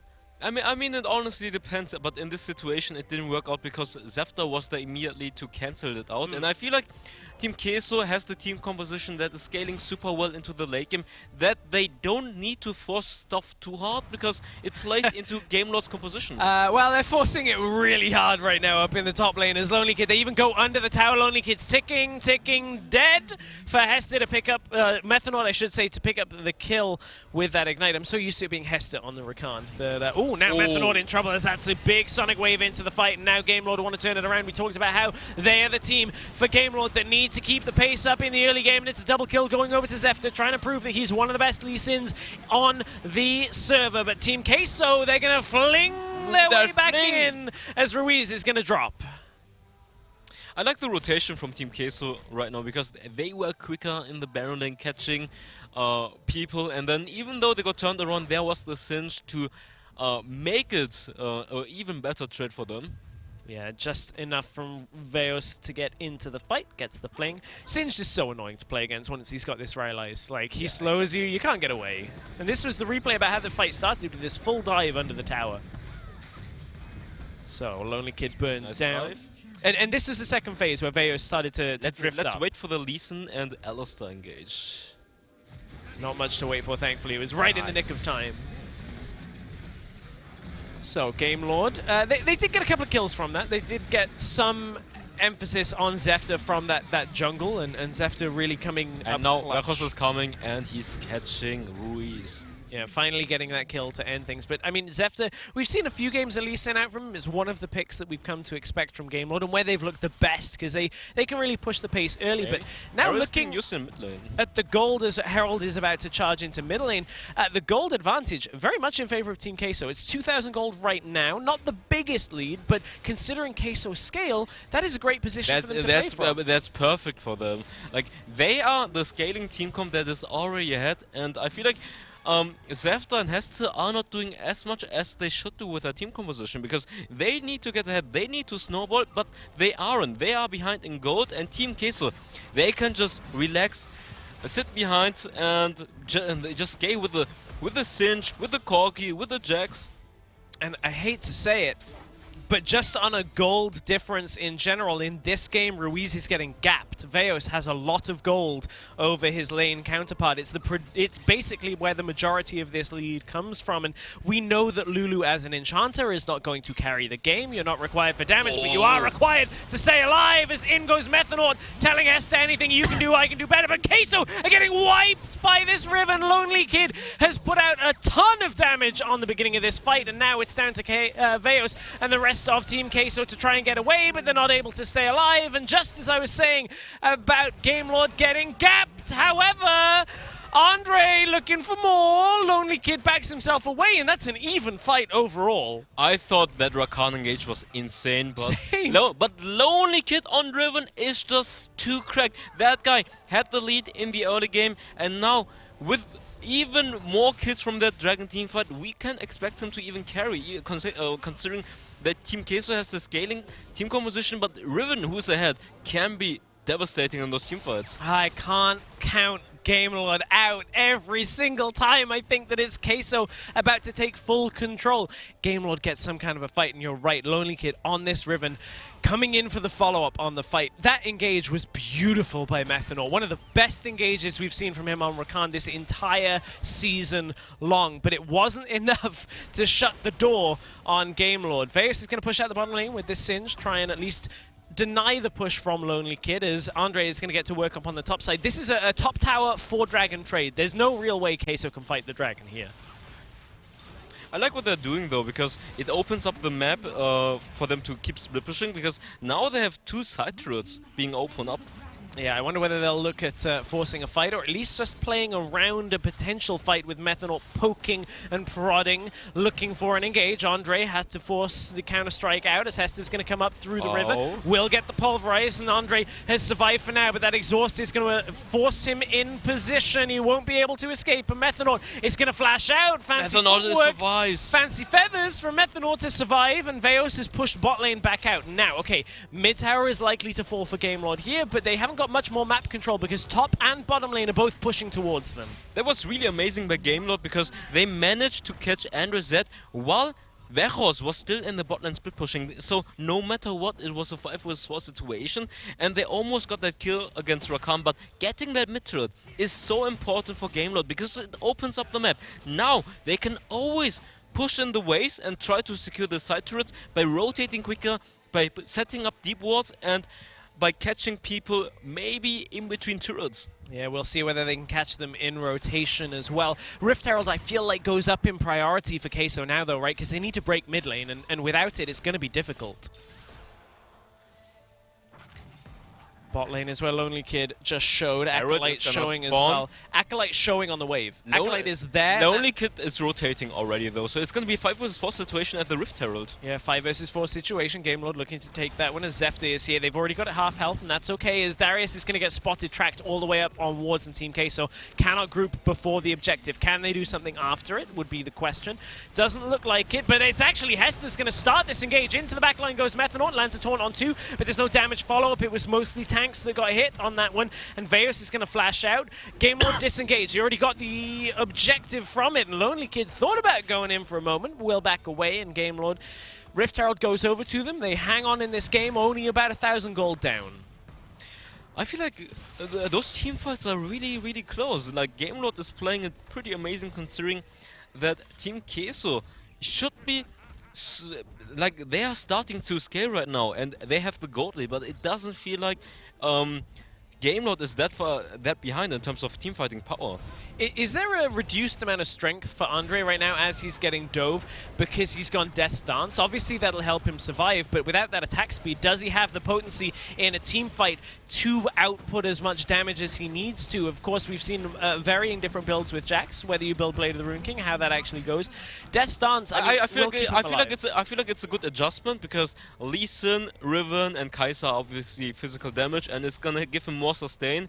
And I think he's betting on his teammates, especially on that Corki, to do as much damage as possible, and him more being like a frontliner, because obviously they have the Darius, they have Jax now, who's also a little bit more tanky, and Rakan, and they're putting all the eggs into the Joey carry basket. Which worked in Game 3. Like, exactly. Which, you know, whenever we've said that on broadcast for the last few months, it's always been like, eggs in the Joey basket doesn't work out for Team Queso. It has to be Andre or maybe Veos at a push. But I feel like that narrative can now die. That narrative can be put to rest, because Joey has proven that on the offline stage, when the games matter the most, he has pulled out a huge late game carry performance. Yeah, we can't underestimate Lonely Kid though. He is at 10,000 gold. He has a 2k gold lead over Acolyte, and on that Riven, if Joey is not careful, he might get one-shotted. And also Leeson, 314 is doing pretty well, but obviously, actually considering his KDA, they are even in gold, Leeson and Jax is outscaling Leeson. Oh, Zefta has landed the Sonic Wave. They actually have caught Joey. He's down. Immediately. That's exactly the type of moment you were talking about. Not seconds after it happens and Joey is down. He didn't use his exhaust. He didn't use his flash. It was all too easy for Gamelord to get it to work, and that means Dragon is going to go over to the open bracket champions of Gamelord to try and hang in this series and force a Game 5. That's why on those hyper carry ADC champions, you need to be super careful.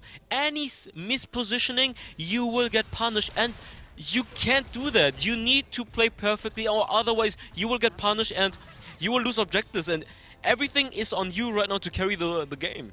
Everything is on Joey, and I mean, I was about to comment, that, like, theoretically for Lonely Kid on Riven, as soon as he comes forward, Joey exhausts and, like, packages or Valkyries away, right? That's the theory behind it, but that time he got caught by a Sonic Wave from Zefta, and it's the utility of Lee Sin.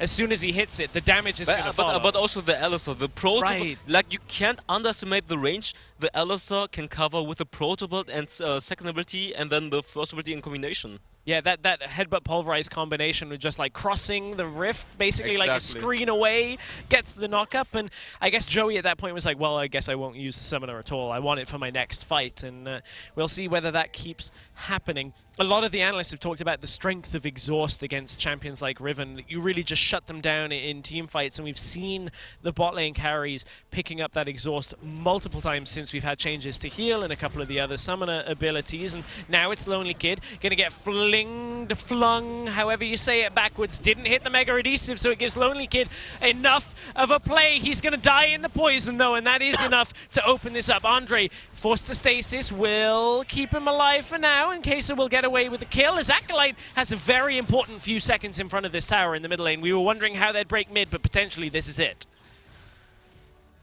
That's pretty nice that they're gonna secure the mid turret out of this. Yeah, they even deny Hester from getting towards the fight as Methanol got the knock-up for himself. And again, every time I think Queso are down and out, Gamelord they're able to right the ship against Gamelord. And this has been such a close series. Only 1,000 gold in. We're getting to the point where Redemption needs to step up. We have the Lulu. We have Lulu mid lane for him. Like, he is at the point, he is ahead of Joe. He has 1,000 gold ahead, and he is on a hyper carry champion as well. We saw how Joey played in the last game on the Kai'Sa. He was doing fantastic work.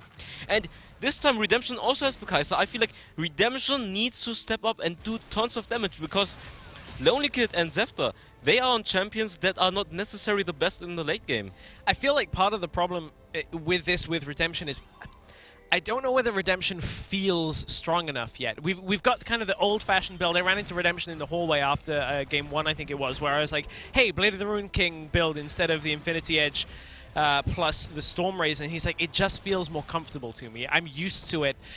Yes, okay, there's a few ways that you can play around that Infinity Edge when you build it. As Acolyte may very well have been baited past Hester. We'll see where the rest of Gamelord are. But again, Gamelord trying to hold on to as much comfort. Good flash out from Acolyte to be able to bypass the exchange, and Andre is going to block them in the choke. Can Team Queso put out the damage to shut this game down and take the series? Methanol going to flash the way back out, but this fight is so unbelievably balanced. What is Joey doing? Backline. Where is Acolyte? Where is Joey? Joey finally is able to reposition. Gamelord is so healthy, and Redemption. What is Redemption doing? Redemption! He's going to get pushed to stasis again, and Queso, I think, have taken full control of the fight. It's a double kill for Andre, and Team Queso are in a huge position. I think they can end. They will try to end. 40 seconds left timers. Team Queso will try and end this. They have a Jax, they have a push, but they're actually not. Or they're just going to go for Baron or Elder. Yeah, they're going to look to crack potentially. I think they can try to end. If they want 4 people bot lane, they can at least. Okay, they're going to go for Elder. Okay, but in moments like these, there are so they're many. just going to play it safe. They're just going to play it safe because it's risky to go for that.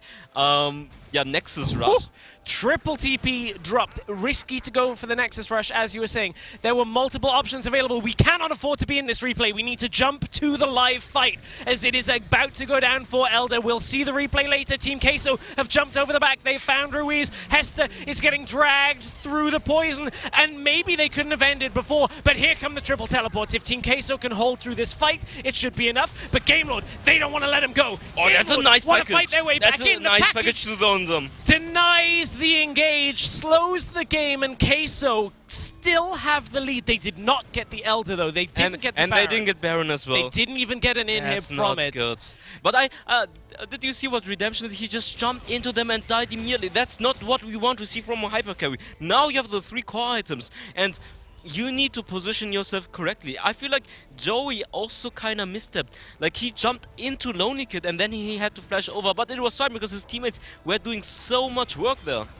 They were doing so much work, and I want to kind of comment on how much gold was just invested by Gamelord to stay relevant around that dragon fight. All Boot Enchants are now teleports. Ruiz just sold his as well, and Gamelord are trying to get into the fight, but that means they have no defensive abilities as Lonely Kid has been caught. Hester, the unbreakable Will, is running, but it's not unbreakable for long as it's a double kill for Joey. Joey and the rest of Team Queso will focus down the Elder Drake, and they surely have one hand now on a finals rematch against WREC. Vejos is trying to zone Zefta. Zefta, can he be the hero and steal the Elder Dragon? It would be the highlight plays of all highlight plays if Zefta manages to get it. Someone needs to zone him! Queso needs to zone. 5,000 health left. There is a ward on the dragon to know it, and Queso, they have the Singed. If they can drop the poison, it would do enough. The adhesive would deny, but they're going to go over the back of the pit and shut out Gamelord. He kicks him out! He kicks him out! He kicks him out of the pit! He comes again! Is it enough? He's dead! Oh my god! Zefta's stolen it, and if he gets away, maybe they can do it, but Queso are 5 members strong. They can end. Nobody has died. This might be...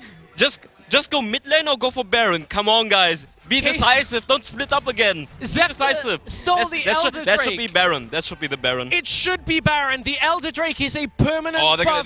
They go for the end. Queso are going to try and rush it. There's 20 seconds left on the cooldowns, the death timers, as Queso, they want to push in through the middle lane. They have 3 cannons, and as 2 members of Gamelord stand in front of Queso, Acolyte is going to get the They have a big wave. They can just rush on the Nexus. Hit the Nexus, guys. Hit the Nexus. Queso can rush the Nexus, and Queso have proved Nexus, guys. Queso have perhaps gone behind their horizon and become icons. Team Queso advance to the WREC finals and face WREC in a rematch that's nearly a year in the making. That was absolutely amazing. I said it like they were like, I think at this point everyone was just like, what do we do? What do we do? We don't know what to do, because they were so indecisive of what to do, but in the end it worked out fine because they just rushed the Nexus in the end and they secured their spot at the Icons. Icon spot secured for Team Queso. Tomorrow's final now is Queso versus WREC, and it feels like a do-over. It feels perhaps like Groundhog Day, because Queso have advanced to a finals that last year they weren't predicted to win, and they pull off the upset. This year, this series, not many predicted them to win. It's a and rematch. They pulled off an upset. It's a rematch. WREC versus Team Queso at the Origin series. They also played in the finals. And now it's gonna be so exciting tomorrow. Gamelord now face the team that took a game from them. Coming from Turkey, Parla now have an opportunity to eliminate the open bracket champions tomorrow and deny Gamelord what they would have thought was their rightful place at Icons, and Gamelord will have to regroup because they have looked shaky across both days we've seen them play, and their drafts have been dragged into the mud. There has been no way for Gamelord to pivot perfectly in these series, and I feel like that's what happened with Queso. Queso said, you have to play Enchanters, you have to deny our picks, and Gamelord weren't ready. Queso came in with their game plan and it worked. Exactly, I feel like Parla versus Gamelord is going to be pretty close series. And let's hop right back into the analyst decks, because this game was absolutely amazing, and they will explain you guys what happened. Thank you very much, Stress. Thank you very much, Darkbreaker. We have our second team that's heading into tomorrow's finals, and it's gonna be Team Queso Stewart. We're gonna have the rematch from the Group A, the Team Queso versus WREC GG, and that was a series that went into the 3rd map. Exactly, and I think it just shows that Group A was stronger than Group B. I think that's what it was now. And now, you just said, you know, Team Queso against WREC in that final. That means that Gamelord are going to be against Parla. Gamelord really struggled against Parla as well. They did struggle. Carmeline, they did struggle yesterday versus Parla, and that's going to be one hell of a series because they, on the stake is going to be the last pot to Icons. I mean, and it could be. Is this amazing to think that one Parla does have a chance? I think they're gonna fight till the end for it, but Gamelord wants to redeem themselves for what they did today, which wasn't particularly amazing. So Will they be able to recover? Will Parla be able to take those games away from them? There are so many questions to be asked about it. Let's talk a bit about the draft that we have in screen right now, because I really think that Gamelord came out without any ideas to deal with Team Queso after, target banning Andres and not working into the third game. I think what's really impressive about the TQ draft is that they've shown today that they can play so many different kind of styles. They can play the hybrid carry jungle, they can play for split pushing on Acolyte, and now they also show that even if they gave Lulu to Joey, he will pop up as well. So this is not a one-dimensional team anymore, which we criticized them of earlier in this week and also in the qualifiers. That, I mean, what can they do if Anderson doesn't carry them? Well, Acolyte can obviously also carry, Joey can as well, and this team definitely deserves a spot in the final. Yeah. We saw Andres with a huge amount of damage with the Jax in the last game, but I think that was so important with Singe. It was big that, it was worth into the Riven. Yeah, 100%. I mean, you look at the draft as well. I think Gamelord actually got kind of baited themselves, to be honest with you. Agree. That Lulu first pick, I don't think that's really what they wanted in that draft. And then you give away, the Rakan, you give away the Corki. These are two really, really strong power picks. Not only is it really comfortable for Joey, the Corki, but also the Rakan as well for the engages. Even though we haven't seen on Mephinot a lot, he really, really popped off this game. You then give Andreas as Jax, one of his hyper carries that he knows and loves. Acolyte is on a comfort pick in the Baron lane. And then also, like you said, that Singed mid as well that was just running around Veos, full tank with all the slows and all the crowd control. It was really, really hard for Gamelord to really do that much that game. Absolutely, I agree with you. And you could feel that the draft was a bit shaky, Carmelite. From the moment you got to see the Karma ban from the blue side. I mean, that was a giveaway, an instant giveaway. We used to see the Karma ban coming from the red side, but in this case, that was an indicator that something wasn't quite okay. They didn't want to see the Karma again, which makes sense, but by not banning Karma so early in the draft, then you are leaving open so many other choices for the enemy team that definitely that was the beginning of the end for Gamelord. And also one of the interesting things about the Karma ban is that even when Gamelord were blue side in the very end, they actually banned Karma as their third ban, which means they didn't want to play it. A pick that has during the entire tournament been banned first on the red side. We just saw Gamelord ban it third as blue side. Yeah, that's absolutely, and that means you don't want to play the peak, or you never play the peak, because this happens a lot of time when you have such a broken champion. It's like it's always banned. You don't get used to the champion. And I mean, there are counters to the Karma. We saw that in the first years from today. But the fact is that looking at the team fights, and this one is really important because we got to see both Dragon laners going so boldly forward. This is a really big mistake from WREC that almost cost them the fight as well after. Look.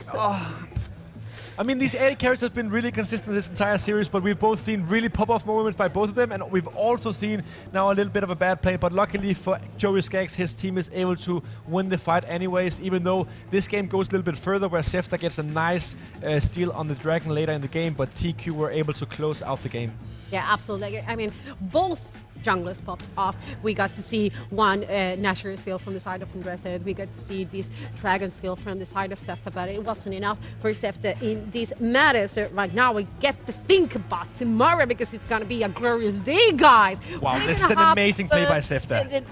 We're going to have the Gamelord versus Paula. That was the series where we saw Gamelord struggling. That went as well to the third maps tour. Exactly, and I think really Gamelord have to come up with something different coming into tomorrow, because they don't want to play Karma. Why do you not want to play Karma in this meta? I don't understand the ban towards Karma. You can first pick Karma, and then you can. It's shown as well how strong that champion could be. You can see the damage is actually pretty even across the board. Heste doing 18,000 damage on an Alistar? Is that normal? Is that a bug or something? Wow, he actually has the most damage in his team. What kind of Alistar is that? I didn't quite see his build, but I don't think he built any damage. Can we check his build somehow, maybe? I was thinking, can we go back to the items? Yeah, I don't know please. if observers can do that to see the Heste build. It's actually been a thing for quite a long time where Alistar, especially Gamelord, they like to build a Sunfire Cave. This Sunfire Cave is actually really good on an Alistar, and the reason why is because Alistar can pop his ultimate, which makes him almost unkillable. He can stay inside of the fight for so long. What does Sunfire Cave do? It does more damage around it the longer you are in the fight, so that's why this item synergizes so well with Alistar, and we just saw Heste do 7,000 damage. Wow. I mean, it was an amazing series, this one we got. I don't know if it was the upside because the opinions were quite diverse here in the analyst desk. Some of us thought that it was going to be Team Queso, some of us thought it was going to be Gamelord. I mean, it was going to be a very disputed series so far, but the fact is that tomorrow we're going to have the WREC versus Team Queso. And I want to know your opinions because WREC Come Online so far has been, the most solid team all across the board.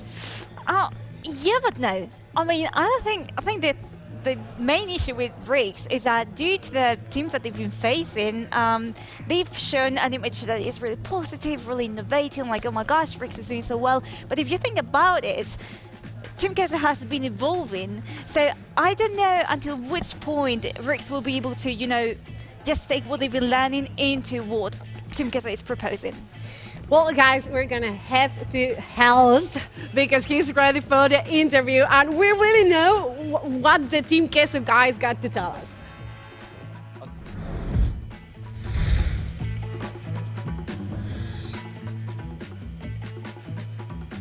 Thank you very much, and I got them all here. It's not a player, it's all of them. And let's immediately get into it because I have a lot of questions to ask. So, Vegas, how are you feeling after Zefta stole the Elder? I heard a lot of screaming, but be honest with me, how are you feeling? Well, obviously it was like a bit, oh no, they got like Elder Infernal, right?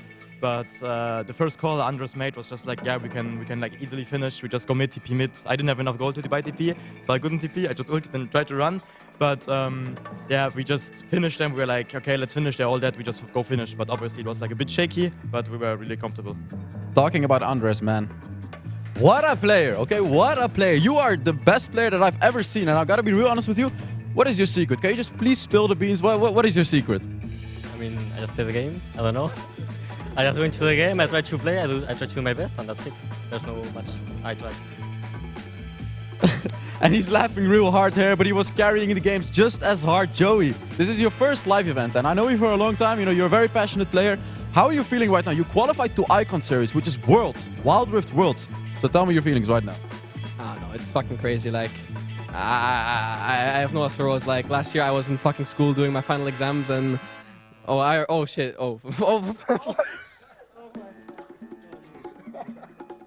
I have no words anymore. That says enough. You have the MVP, by the way. Hey. C-tier ADC. This is the CT ADC who always played the Morgana, but now he's carrying on the ADC as well. So the last one that I want to ask is the man, the brain behind the team, the coach. How are you feeling about your team? Are you proud of your boys? I'm really proud of them. I feel like, honestly, Meta and Joey have been the greatest addition to the bot lane that we could use, and Bejos just came to filling big shoes and did everything he needed to do.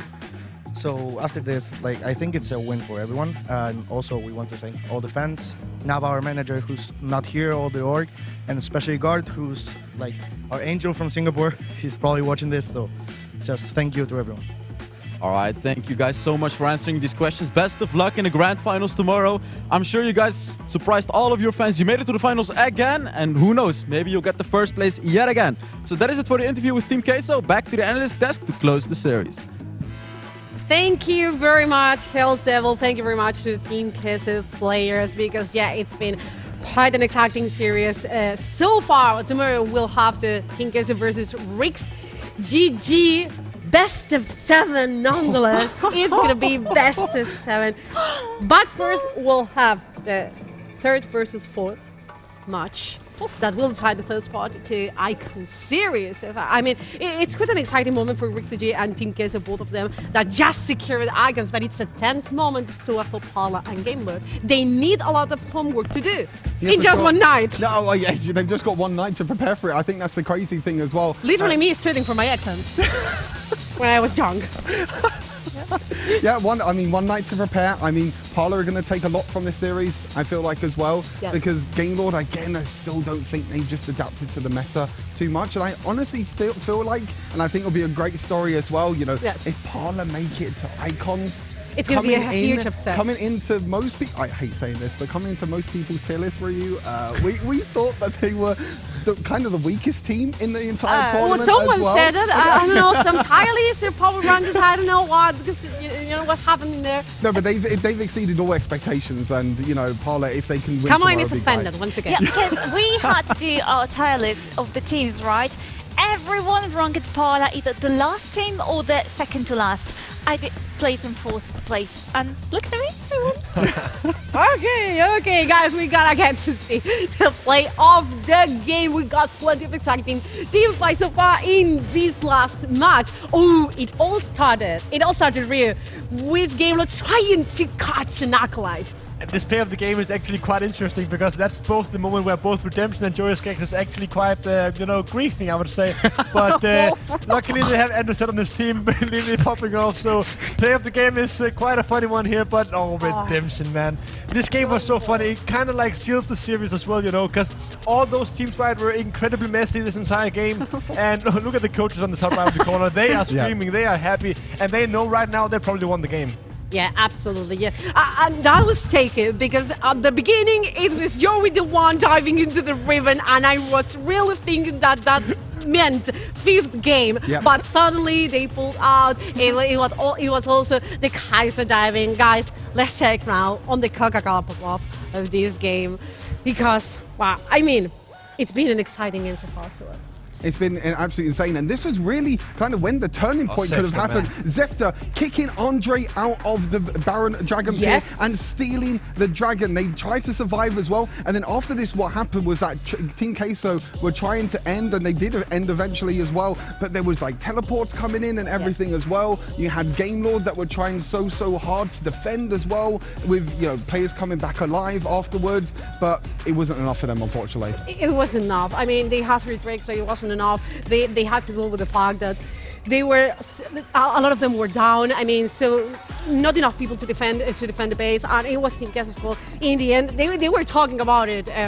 Yeah, I think actually this Coca-Cola pop-off really is exciting because we highlight before this game one of the first key highlights, best junglers in Europe. Yep. We definitely saw that because both Zefta with that amazing Coca-Cola pop-off and Anderson in Game 3 with the Baron Smite steal.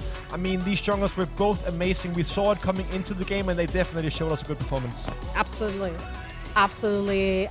yes, guys. It was a long day today. It feels like a long day. We have some exciting series coming out. We have first the Gamelord versus the Parla versus WREC. It was a clean 3-0 for WREC. We're just checking in, and then Gamelord versus Team Queso. I have to say that I expected 5 games, but we got 4, which is good enough. It's good enough. I'm happy with it. Yeah, let's put it that way. But tomorrow, how is it going to be tomorrow? I really think that tomorrow we're gonna have a very, very, very long day, starting with that Parla versus Gamelord. I'm really expecting 5 games out of that, and I really don't know if I should expect 7 games out of the finals, because that would be absolutely crazy. I actually think we could end up seeing 7 games out of the finals. You think so? We saw in the first Group A, there was a 2-1 victory for WREC Gaming over TQ, and that last game there was a real banger. So I mean, we have no idea what's going to happen in this next game, because as WREC on the very first day, they were fantastic. They looked a little bit more shaky yesterday, and today Team Queso, were really exceeding all of our expectations. We thought they were a one-dimensional team. They definitely aren't. And do you know what this is as well? This is a rematch of the Origin Series finals last year. We have the exact same finals last year in Season 0, and Season 1 we get the exact same finals again. WREC against Team Queso, and you know what Team Queso did before? They beat WREC. And honestly, I feel like throughout this entire tournament, at the start they looked a little bit shaky, but they've evolved and they've grown over the series. They've beaten Gamelord, one of the best, for most people, one of the best teams in Europe, and now they're going to be up against WREC. So honestly, like Ryu said, I think we're going to get all 7 series, and I honestly think Team Queso can come out on top. 7 games, not 7 series. I don't think I can survive that. You have 5 games in the first one, and you have 7 games in the second one. That's going to mean, 12 maps in a day. That would be absolutely... Well, Rift, I'm down for that. Oh, yeah, I mean, my heart will not be able to take it. These players are killing me. I mean, they're just playing crazy plays left, right, and center. I mean, my heart is just pumping all the time. Yes. I mean, your heart was pumping, imagine theirs. because I mean, we got the national still, we got the Drake still, we got a lot of things going on, guys. But one crazy day was this one. I don't know what's gonna happen tomorrow, guys. You will have to check on yourself, I know, because we can't spoil anything. We really don't know the results, so we expect you here tomorrow again for the third place match and also the finals between WREC and Team Queso. Love you guys. See you tomorrow. Woo!